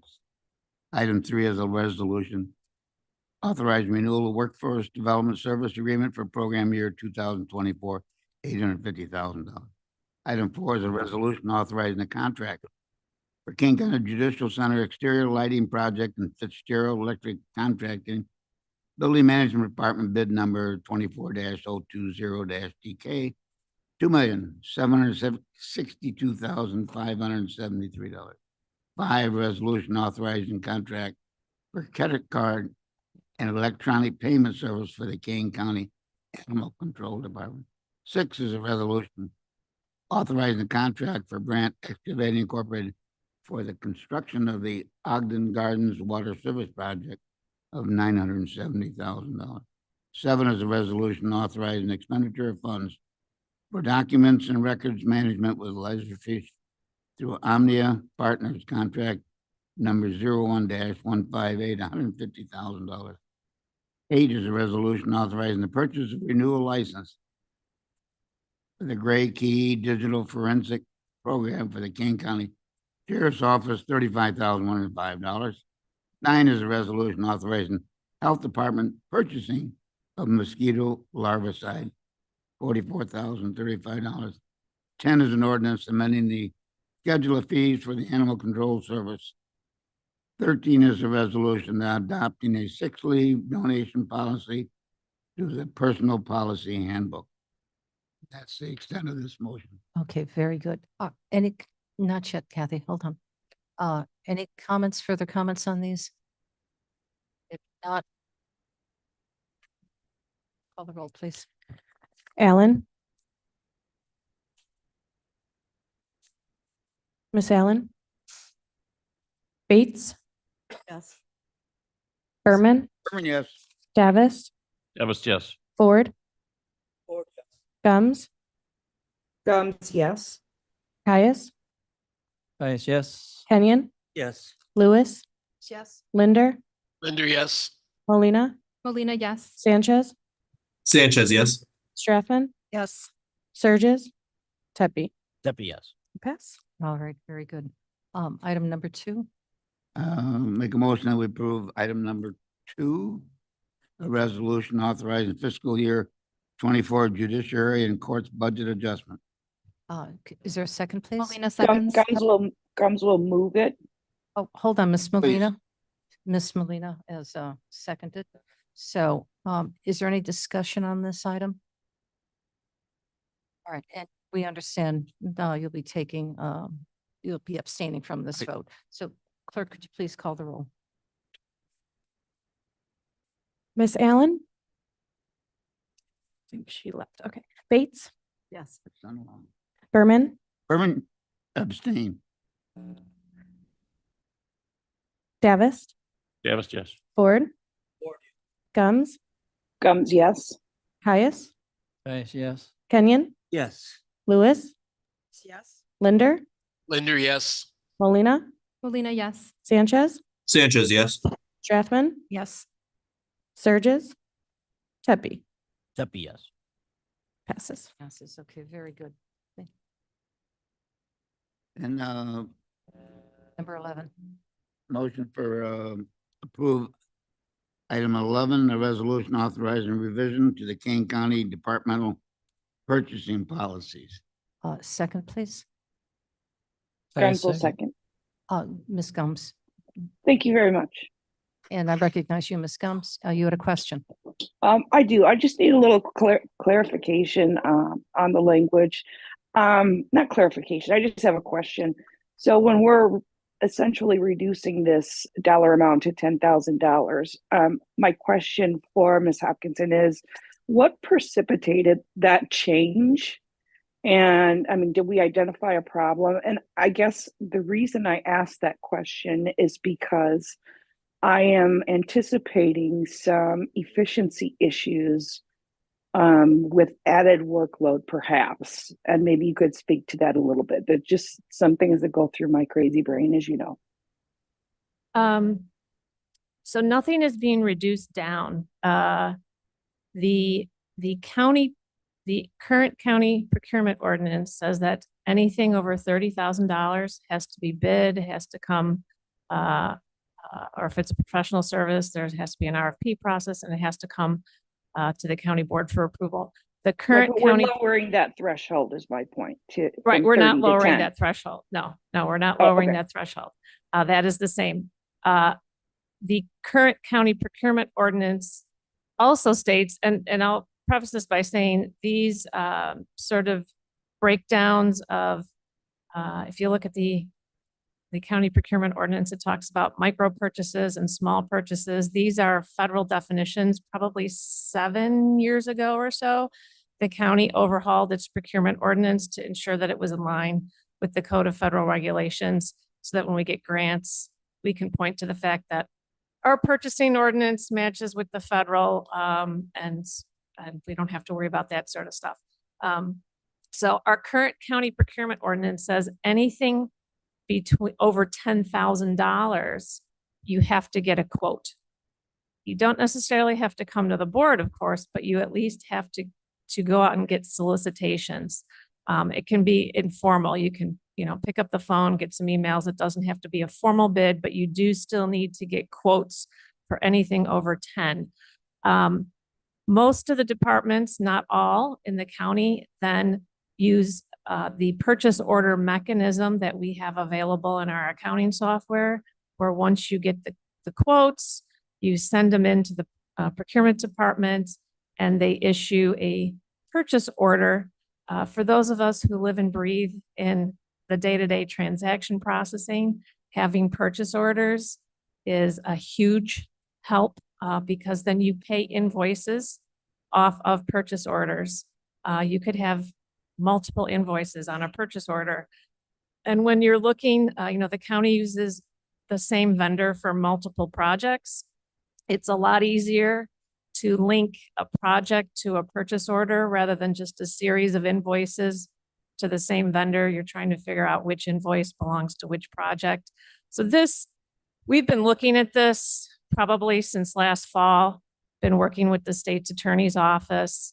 And they assisted us in drafting this updated language, which is not changing any dollar thresholds.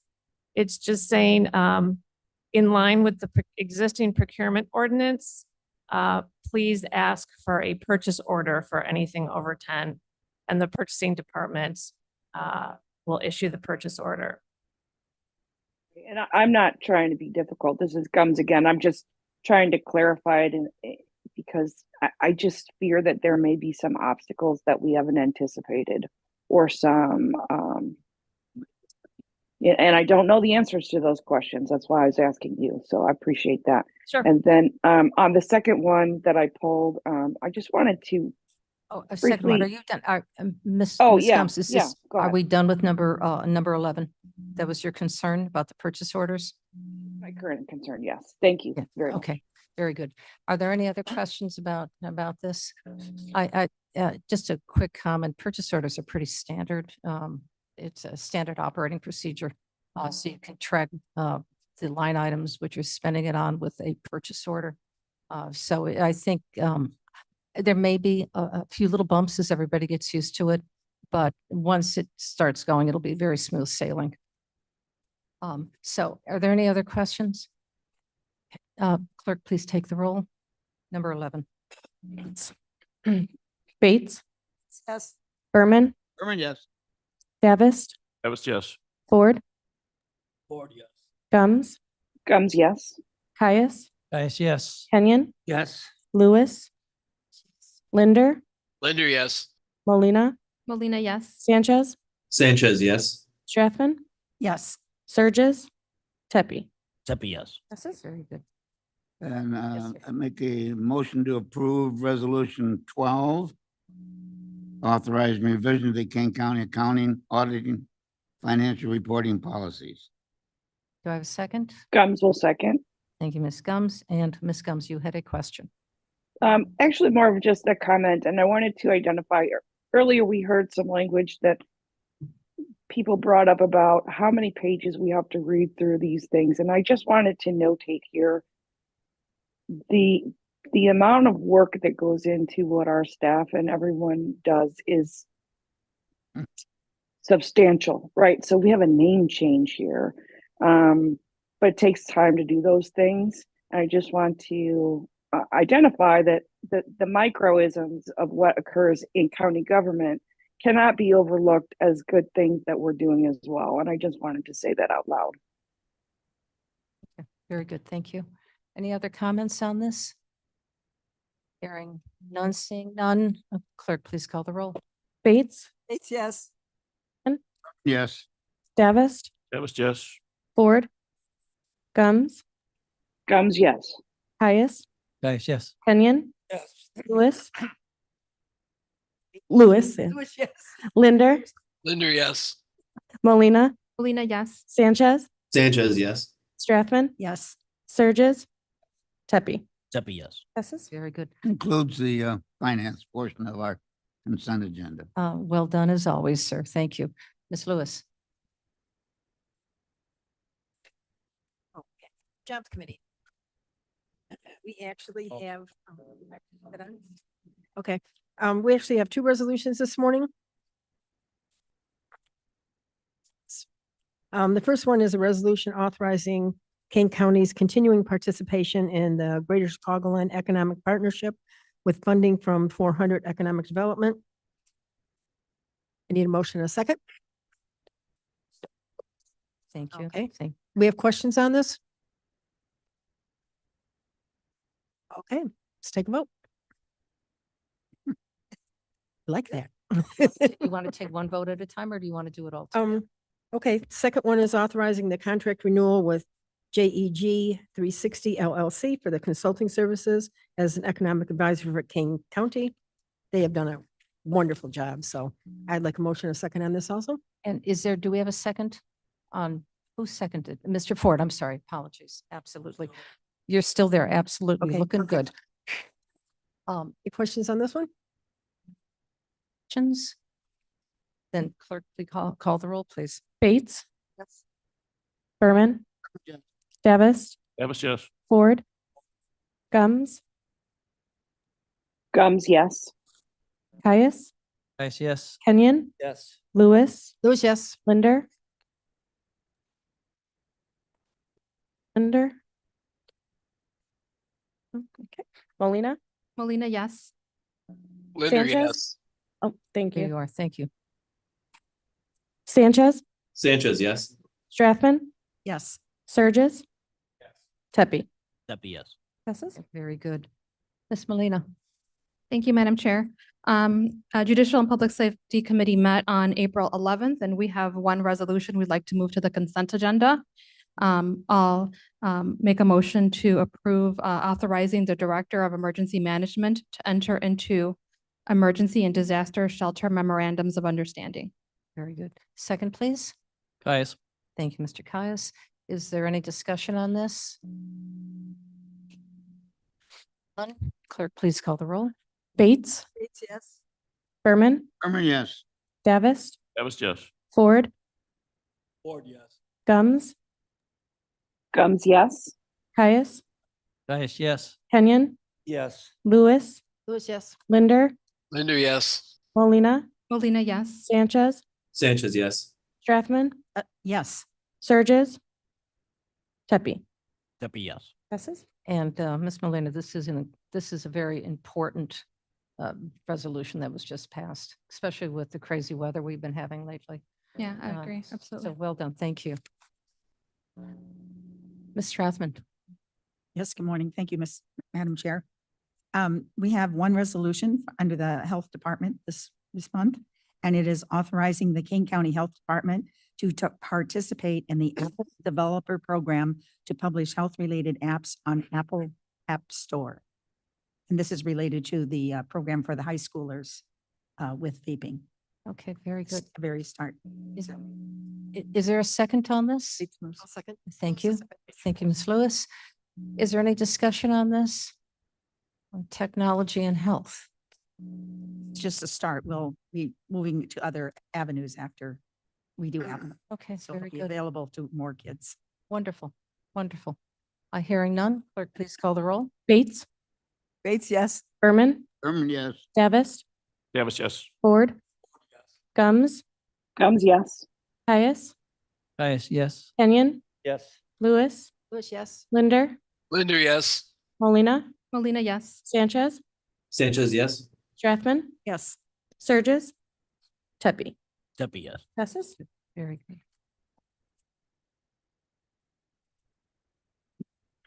You won. Gotcha.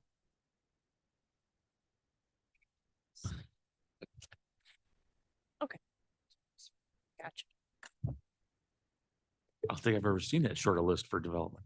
One, All right, Mr. Dallas, your turn. I'm gonna get Dale to help me read mine.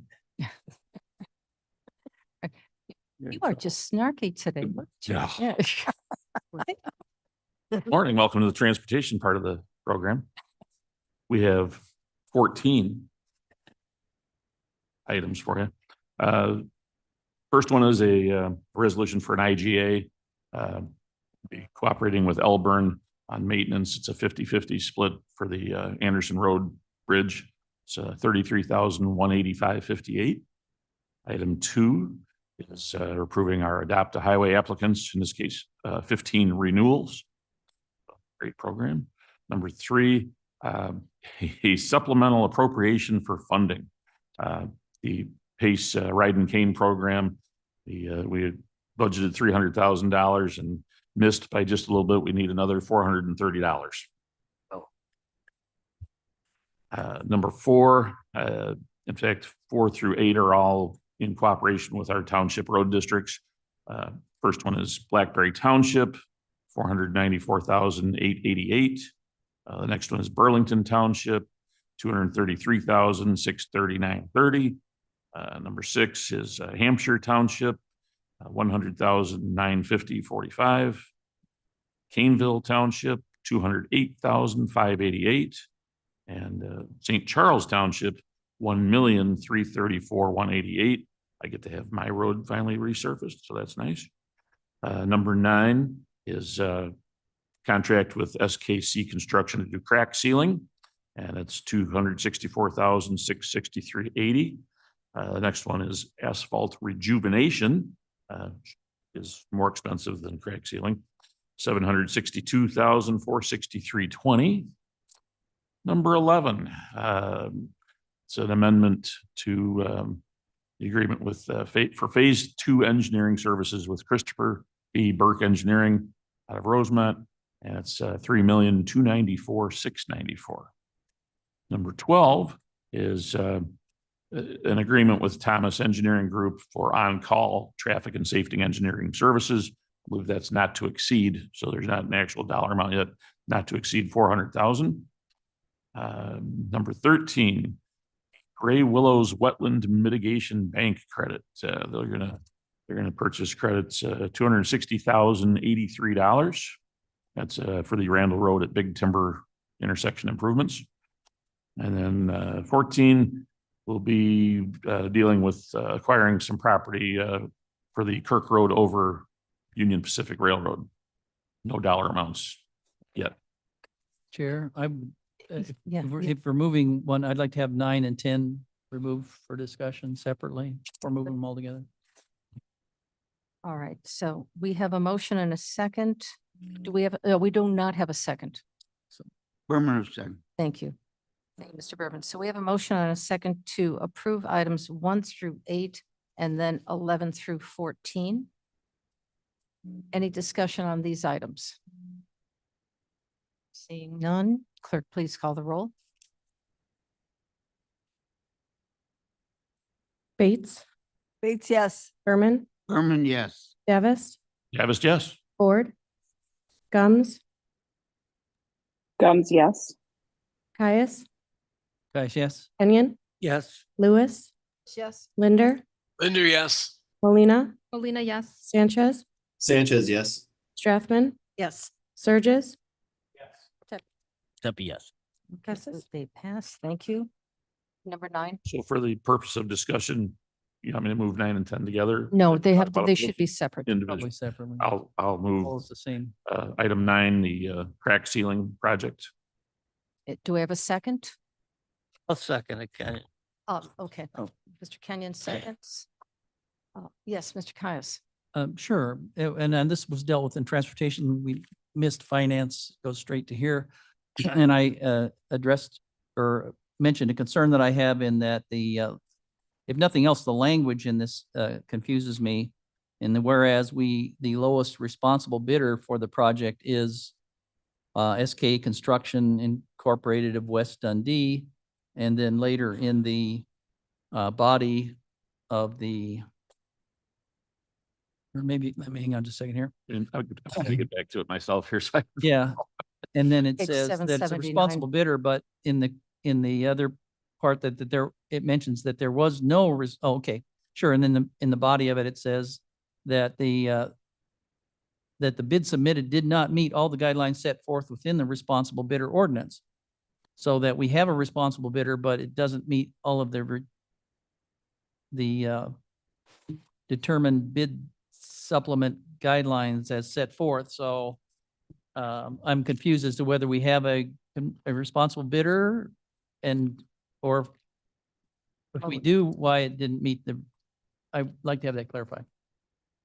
Not sure if this is easiest for staff to address or Mr. Frank, if this is Mr. Tom, you know, Mr. Tom's not here. well, Well, How about we've bringing got the- Carl here, so. How about bringing up the Let's- engineer? We'll go right to the top on this one. Yeah, great, straight to the top. Yeah, Tom's not here, so you have to settle for me.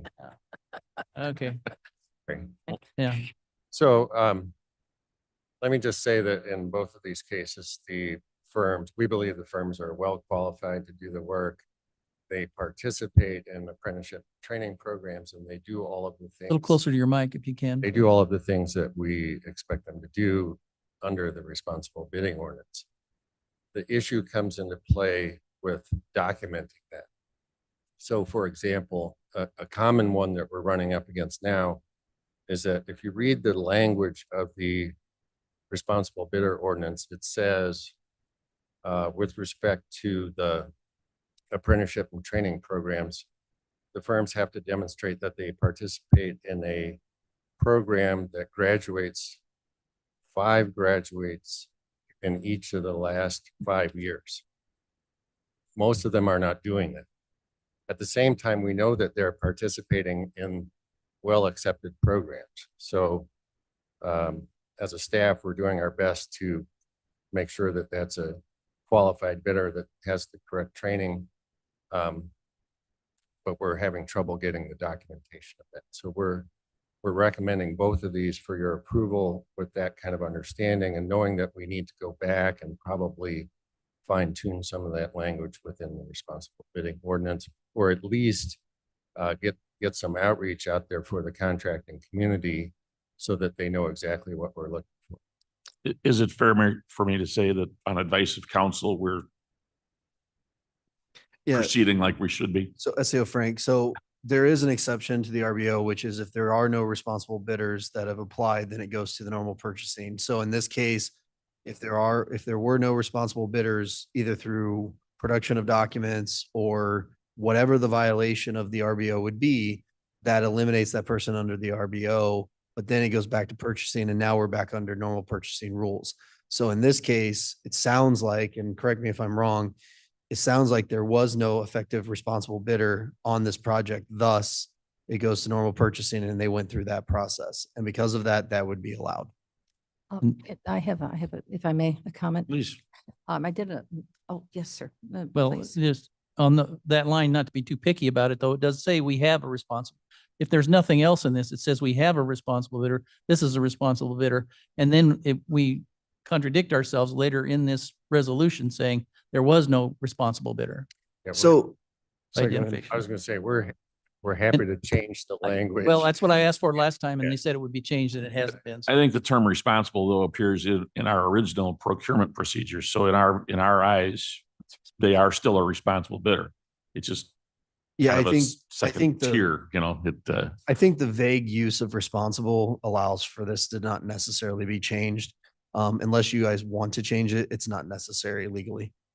I think that responsible, if I might, I think that it doesn't say just responsible because if you Google or if you put the search in here, there's plenty of other responsible mentions to responsible. This says the lowest responsible bidder, those two words, responsible bidders, which were identified in the RBO, the responsible bidder ordinance. Sure. And I understand what you're as a saying. term. So I totally understand what you're saying, but it does not say the lowest qualified under the RBO bidder. So because it's a generic term legally, because you could also argue that the generic term of responsible, I know what you're saying, but legally speaking, it's not required for you to change it. But if you want to, for clarity purposes, that's fine, but you don't need to.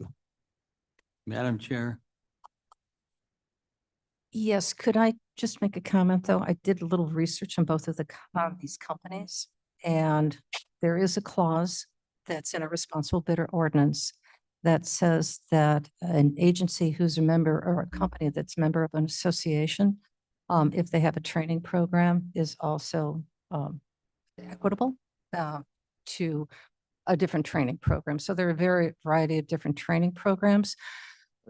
Where I did not see in the documentation that these companies have gone through the training, I do believe that they most likely have, but I can't document that. SKC Construction is a veteran-owned business, and it is working with the American Public Works Association and the Illinois Asphalt Pavement Association, both of which who have training programs on a regular basis. The next one, Corrective Asphalt Materials, is part of no, I'm sorry, I'll back that up. The first one is members of the Associated Businesses and Contractors Incorporated Association. The second one, Corrective Asphalt, is members of the American Public Works Association and the Illinois Asphalt Pavement Association, both of which have regular training programs. And they're both standing members of both of these organizations. So that's the research that I've done. right. I think that we have had, Carl, correct me if I'm wrong, I think we've had experience with both of these outfits before and have confidence in them. And they do check most of the boxes. I think in this particular instance, it's more of a documentation issue. But at the end of the day, in terms of us being able to proceed, our legal counsel has looked at it and said, you know, we have the ability here at the county or at KDOT or, you know, any of us to, once we've exhausted the RBO latest version, we are allowed to move on or back to our procurement methods that we had in place. And once we've done that, I believe we are allowed to call them a responsible bidder. And that's what we've done here. So we can not have projects come to a halt. Thank you. Mr. Shepro? Yeah, Shepro, as special assistant. I think what we have here is a conflict between historical standard language, the whereas, and Carl can disagree with me if I'm wrong, that for years and years and years, the requirement for any bidding was that it be let to the lowest responsible bidder. And the reason for that is that you didn't have to give it to the lowest bidder. When Ken Shepro submitted the lowest bid, but he doesn't have any employees, he doesn't get to say, I'm the lowest bidder. That's different, I think, than the concept of the responsible bidder ordinance requirement. I would say, I understand saying we could change some of the language.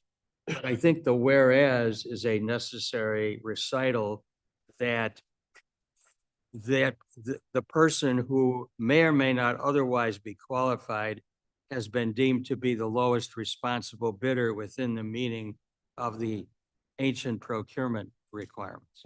I see one is capitalized and one is not as well. Yeah. Okay, thank you. If that helps any, I mean, the rest of it,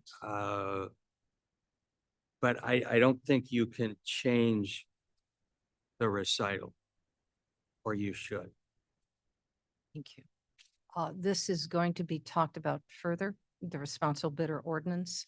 And we are moving forward with that discussion in the next several weeks, meeting yet to be set, but the meeting will be set. Yes, Ms. Bates. To be, because I'm still not clear on this, could we say that these companies are living up to the letter of the law on responsible bidder ordinances, but have not achieved the documentation needed? No, you cannot. The statute requires the documentation for it to be compliant with the law. Mhm. So in this case, what we're saying is because it's not specifically with a capitalization talking about the responsible builder bidding ordinance, but it's talking about the generic responsible, it doesn't need to change. You can change it if you want to be more specific. You don't need to. All right.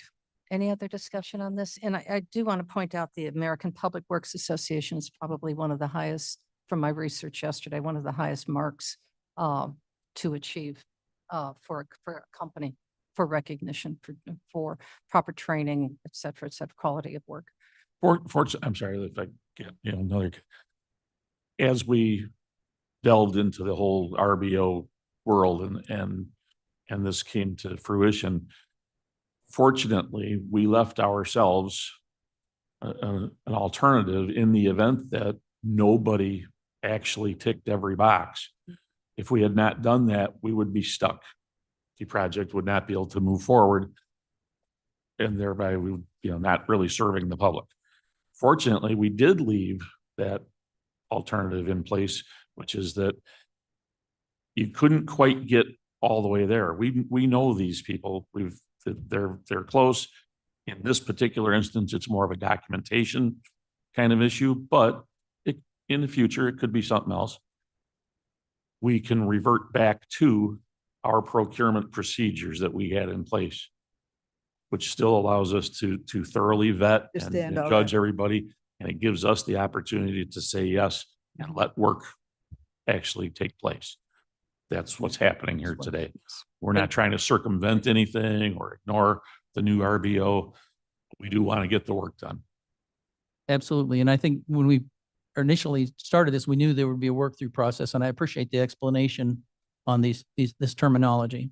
And I will be voting yes then. Thank you very much. All right. If there's no other conversation on this, clerk, please call the roll. And this is on number 9. Number 9. Bates, Yes. Berman, Davis, Yes. Ford, Gums, Yes. Guys, yes. Kenyon, Yes. Lewis, Linder, Linder, yes. Molina, Molina, yes. Sanchez, Sanchez, yes. Strathman, And yes. Surges, Tepe. Tepe, yes. Number 10. With that, I will also move number 10, which is the Corrective Asphalt Materials LLC for asphalt rejuvenator project, and ask for a second. I'll second that. Thank you, Mr. Kenyon. Is there any discussion on this item? None. Clerk, please call the roll. Bates, Bates, yes. Berman, Berman, yes. Davis, Davis, yes. Ford, Gums, Gums, yes. Caius, Yes. Kenyon, Yes. Lewis, Yes. Linder, Linder, yes. Molina, Molina, yes. Sanchez, Sanchez, yes. Strathman, Strathman, yes. Surges, Tepe. Tepe, yes. Passes. Very good. That ends our consent agenda. We have another resolution. Mr. Fonstock, this seems to be you. Who's presenting this from the board? I can present it.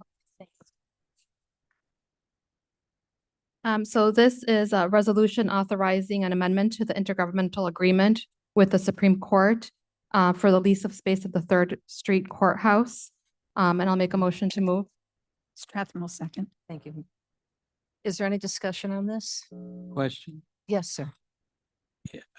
Is this off consent agenda because it didn't make it in time for this committee? That is my understanding. All right, so I would think that you could, if you wished, move this to the county board consent agenda. Unless there's some reason why it needs to be a standalone. Yeah, I guess I'll make sure my motion was to move this to consent agenda.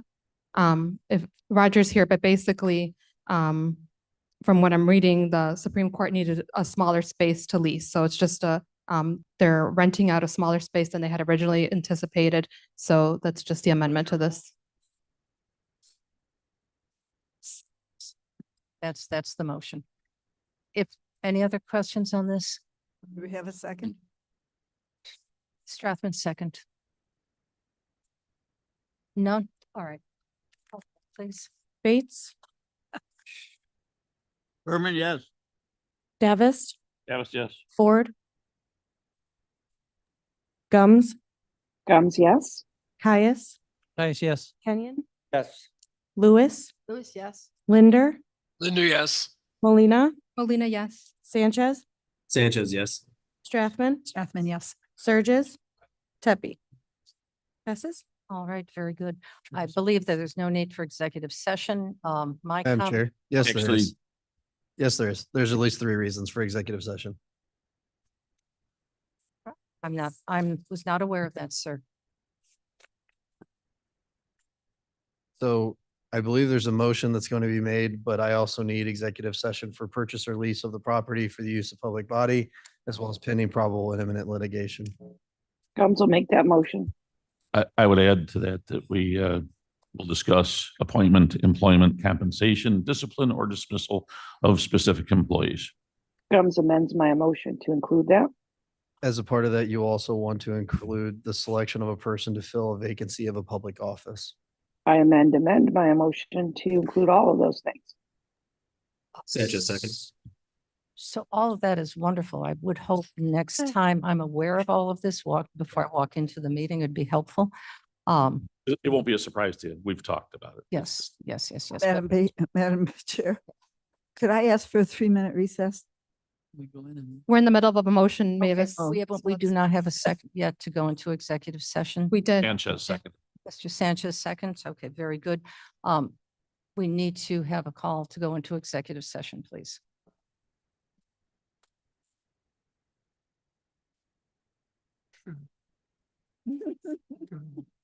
That's right.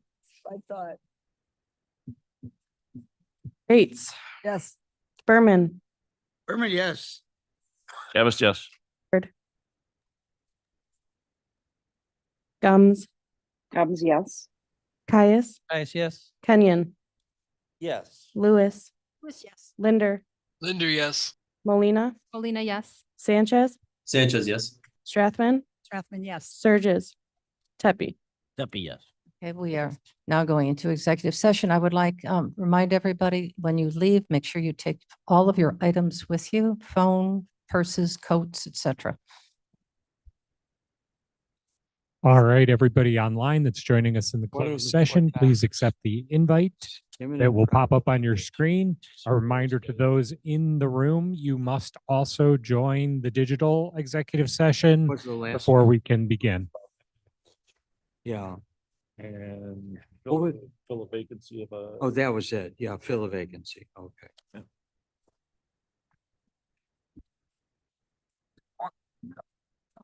you know we're going to executive? Absolutely not. Did you know? Well, he's here.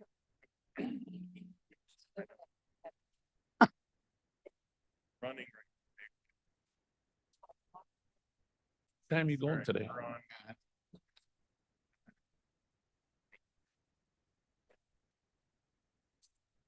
Oh, what?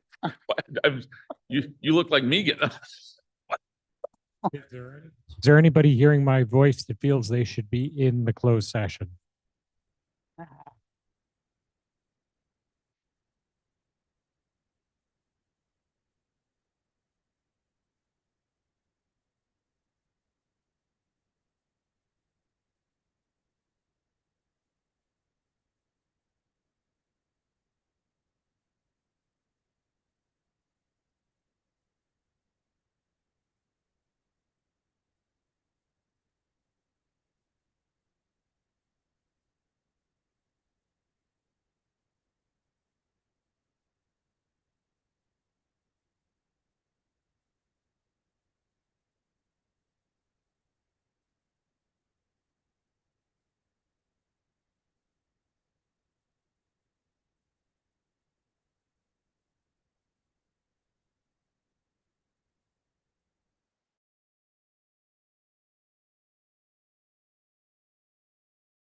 That was last summer. I had one. He wasn't at that. No. Yeah. First I've heard it, no. Anyway. I saw you made Well, it to the, let's uh, That all? LA Shelter Workshop. Yeah, yeah. You know, And they are. I'm gonna invite them to jobs committee next week. No, I. I asked. Digitally, you are in open session. A reminder, the mics are on.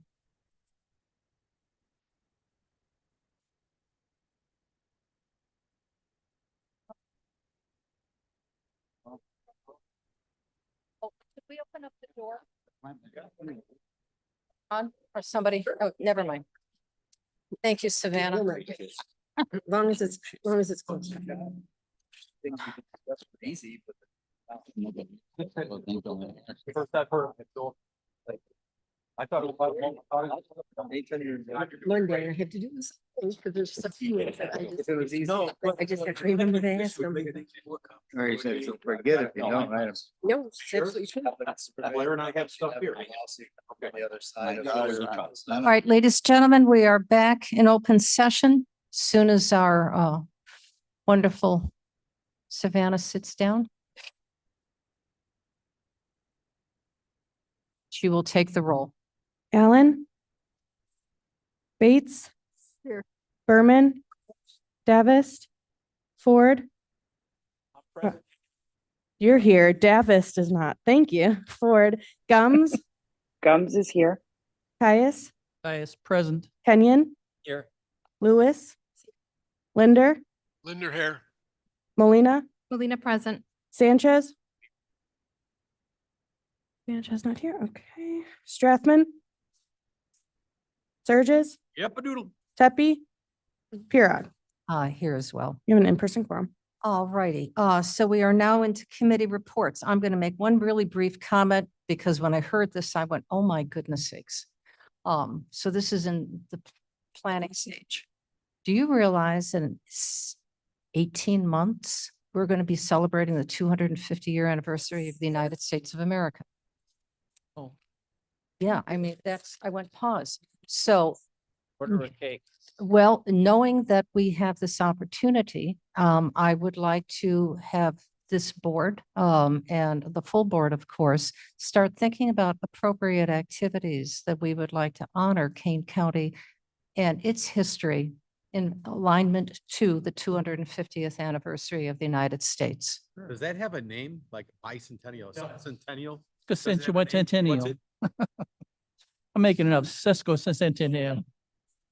Oh, forgot something. It's so, I'm serious with that. I will direct our public information officer, Ron, I see you, to connect with the board. And if any of you would like to volunteer and just start thinking about history and celebrating the 250, I think we certainly have to have a part of it. And I wanted to let you know that I'm giving you forewarned notice because we should have flags and some celebration and just some joy on this really a wonderful occasion.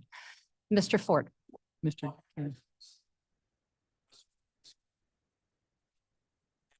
Yes, Yeah, you have to use your microphone, sir. sit down. My knee. So I just want to say that in 1976, out of West Royal High School, that we had a relay team that left West Royal High School and actually relayed all the way down to the Capitol on celebrating that same type of event. So That's extraordinary. yeah. Are you offering up Team King County, Rob? Is that what Kenyon's you're the trying to marathoner. suggest? All right, so that's just my little update on that because it took my breath away when I heard that because I wasn't thinking about that timeline. All right, we now have legislative update. Ms. Gums? Thank you, Madam Chair. Our lobbyists, just so you're aware, are diligently working through this session right now. They have updated both Mike and myself. We've talked to Madam Chair about some tricky negotiating things that pertain to our broadband bill and also the most recent leasing bill. and things are looking good. There was a small amendment that they had to negotiate with the Farm Bureau on the broadband bill. Looks like that should go through great, and then it'll have to go back to the senator's office for concurrence on that. Additionally, I will add that our own very own Roger Fonstock did an excellent job in his hearing on behalf of King County, and I just want to thank him for that. There was one issue that Madam Chair asked me to address, and I deferred to the expert in the field, and that would be Tom Rickert, to discuss the potential merger that's coming through. So I'm going to give the floor to Mr. Rickert because he's smarter than I on this. Okay, and I'd like to, Tom, and could we put Tom on full screen, please? This is in regards to the transportation merger that I think some of you may be aware of. It's been in the news. I just wanted to make sure that you all had an update on this. Hopefully you can hear me. Yes, just got to see you. There you go. Okay. Well, recently there's been legislative proposals that have been put forward to abolish the transit boards of the CTA, Metra, PACE, and the Regional Transportation Authority, and to merge the 4 agencies into one. These proposals have recently been in the news with discussions on the pros and cons of a unified transit agency for the metropolitan Chicago area and whether it would be good for the suburbs. The state lawmakers that are sponsoring the reform legislation believe that the proposed Metropolitan Mobility Authority is needed to improve service, access, and efficiency. There's currently 5 bills that are starting consideration, and that's House Bill 5823, 5828, 5829, and Senate Bills 3937 and 3938. And if anybody needs that, if you want to do more research, I can get those bill numbers out to you. The 5 bills are focused on the consolidation of the transit agencies and an additional $1.5 billion in revenues for regional transit, and that's annual revenues. These legislative proposals are initial draft bills in response to a CMAP report called Plan of Action for Regional Transit, or PART for short. CMAP was tasked by the Illinois General Assembly to create the report that addressed a fiscal cliff facing the transit agencies in 2026. Some of you might have heard me speak to this at Transportation and Legislative Committee in the past. What's happening is that the federal pandemic relief funding for transit will be exhausted by 2026, and the agencies will have a total budget gap of around $730 million annually. If the funding gap is not addressed, the transit boards will have to cut service by 40%, further lowering fare revenues and causing harm to those that rely on transit to access jobs, healthcare, school, and other destinations. The CMAP report also focuses on establishing a financially viable system, different types of governance, and other topics such as regional fare systems, sales tax changes to increase funding, changes to the fare box recovery ratio, racial equity, climate change, and economic development. With legislative proposals now underway, municipalities and counties in the region are convening meetings with each other and local legislators to discuss potential concerns and to share what is important for their areas. Most of the suburban counties and municipalities have voiced concerns with the one regional agency approach and are concerned about how significant governance changes would impact local transit. King County currently has well-functioning relationships with Metra and PACE when it comes to local coordination, planning, and programs such as stations, routes, and ride and cane. Ultimately, it may be good for the county board to concur on a unified response to the legislative proposals regarding regional transit. And that concludes my report. Thank you very much, Tom. Go ahead, and Michelle. Madam Chair, if I may follow up just a little bit. I know it's been in the news and everybody's probably done a little research. Through my research, I should preface this was I'm not taking a position one way or another yet. There's more meetings that need to happen and more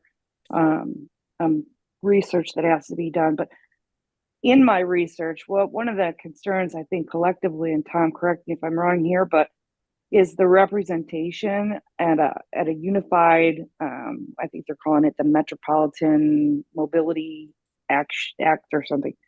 Anyways, the representation breaks down where you would have the city of Chicago would have 5 representatives. The Cook County would have 5 representatives, and here in Little Old Cane we'd have 1, and you know, DuPage would have 1, and so that is a concern that I discovered through my research.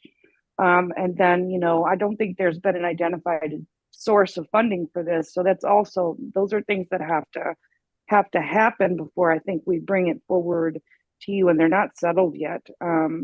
So I think we'll keep you updated on that, and our lobbyists are aware of it too, and Tom will be intimately engaged, I'm sure. So those are my 2 cents on that. So Madam Chair, back to you. Oh, thank you. The reason why, one, this is a really important thing that's happening, and I hear that it may take several years to go through because of the complexity of merging all these boards. But I don't know that for a fact. And I want to make sure that this entire board, executive session or executive committee right now, but the full board is aware of this. So there can possibly be a statement by this board that is fully supported by this board, so that we are 24 people, including myself, unified on what our position is, because I don't want to overstep what your philosophy is and your beliefs are. And I do believe that Michelle Gums is accurate. That is the largest thing that we have concerns about, not just the funding, but the merging of the boards so that the counties would not have the representation. And that is a viable concern, having one voice. So it would be a big board and we would be underrepresented, in my opinion.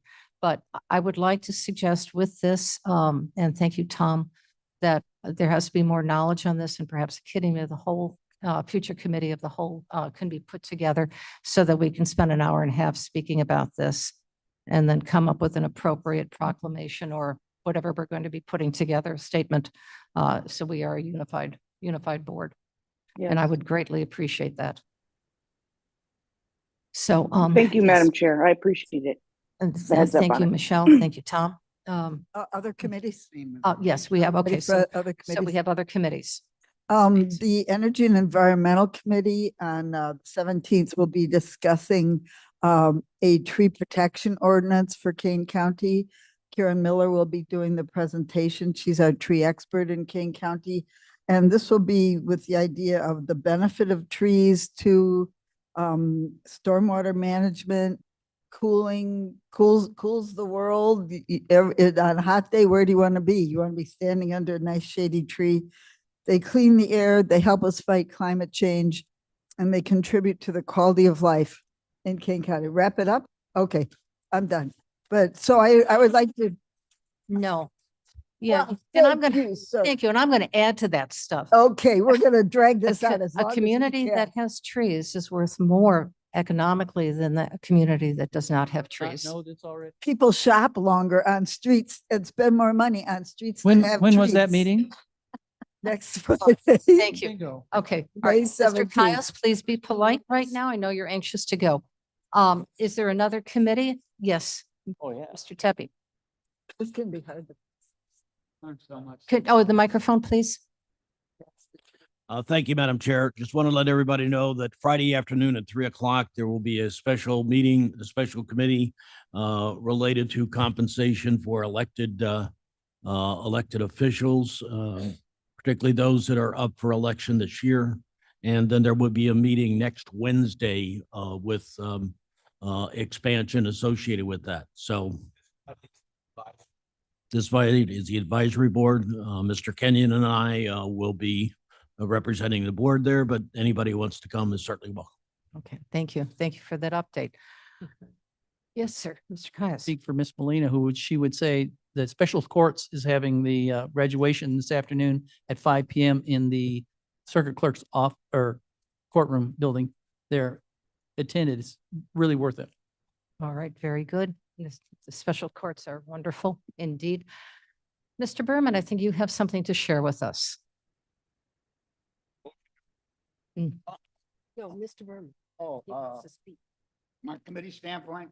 Yes, committee update. Yes, sir.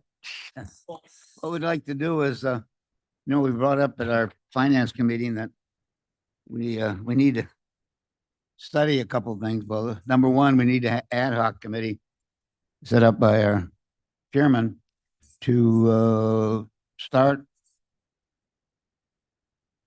our study of how we're going to cut our budget $5 million a year for the next 5 years, so that's one way. We have a committee to do that. The other is to come up with a committee within the finance department to study whether or not our requirements are going to be for 0.25%, 0.5%, 1% for a sales tax. And then do we want to go out for a sales tax referendum? And then also put together it may be a subcommittee to determine what we're going to do to support that effort, who we're going to get to help us hire and whatever to do that, because it's not going to be something that the board can do itself.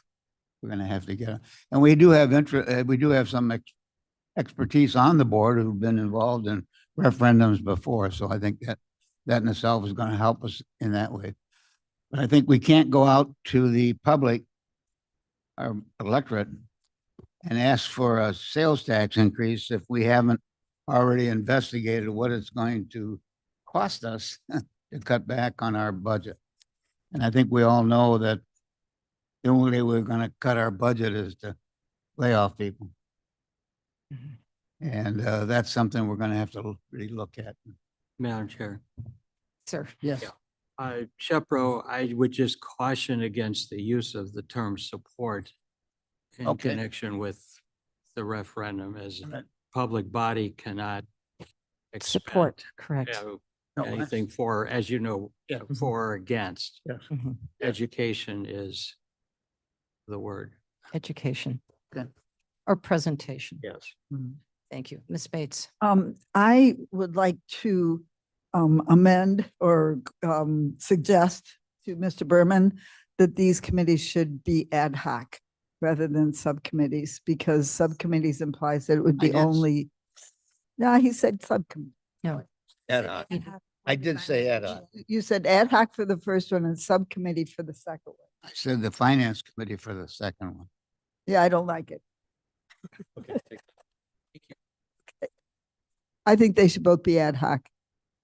So it is the consensus of this collective that you would like the chair to appoint 3 ad hoc committees that would be reporting to finance and to the board regarding the budget cuts, potential budget cuts, what that may look like, whether or not to set the rate for a potential sales tax levy. And the final one, which would be the last in line, an ad hoc committee formed to support, to develop the efforts, the protocol to move that resolution for appropriate sales tax levy forward. Notice I didn't use the word. No, you didn't. Okay, Good, so that's good. it? Okay. All right, if you're all in agreement with that? Yes, Madam we'll all Chair, be in agreement with that? Yes, I Ms. would say we Jones? leave it up to you. Well, I'd like consensus from this board, the executive board, for me to move forward on that. Ms. Gums? Just a quick clarification, if I may. The tasks that we're asking to be done are normally handled through our finance committee, and as much as I appreciate the ad hoc committee's idea, I don't agree. I think that it should be subcommittees. This is clearly falls under the purview of the finance committee. If you have a subcommittee, then they report to the finance committee. If you have an ad hoc committee, they report to the executive committee. I think it muddies it all, and I don't agree with that approach. Wow. Madam Chair? Yes. Thank you for your comments, Ms. Gums. Yes, ma'am. Thank you. This is Strathman here. I think that this is a bigger issue than just the financial committee. This is a huge issue for us to address. And I think we need, all the good minds that we can get on an ad hoc committee, not just from the finance committee. So I'd like to see an ad hoc committee. All right, yes, I need direction here. I don't know that it's appropriate to give direction from the executive board. I mean, thank you for bringing it up. Can we discuss it next week with the full board? Oh, absolutely. Yeah, I think I'd be much more comfortable with that. That's the intent. That's the intent. I'm sorry, I misunderstood. Yes, You were yeah. looking for direction. Mhm. So we're going to move this forward with open up discussion, think about it, and then again. We'll have it on the agenda this time. All right. Putting things on the agenda is welcome. You have until Thursday. Be on the agenda? Mr. Berman, Mr. Berman, you have until tomorrow to put that on the agenda. What time? I would, 59 PM? 9 a.m. Oh, my God.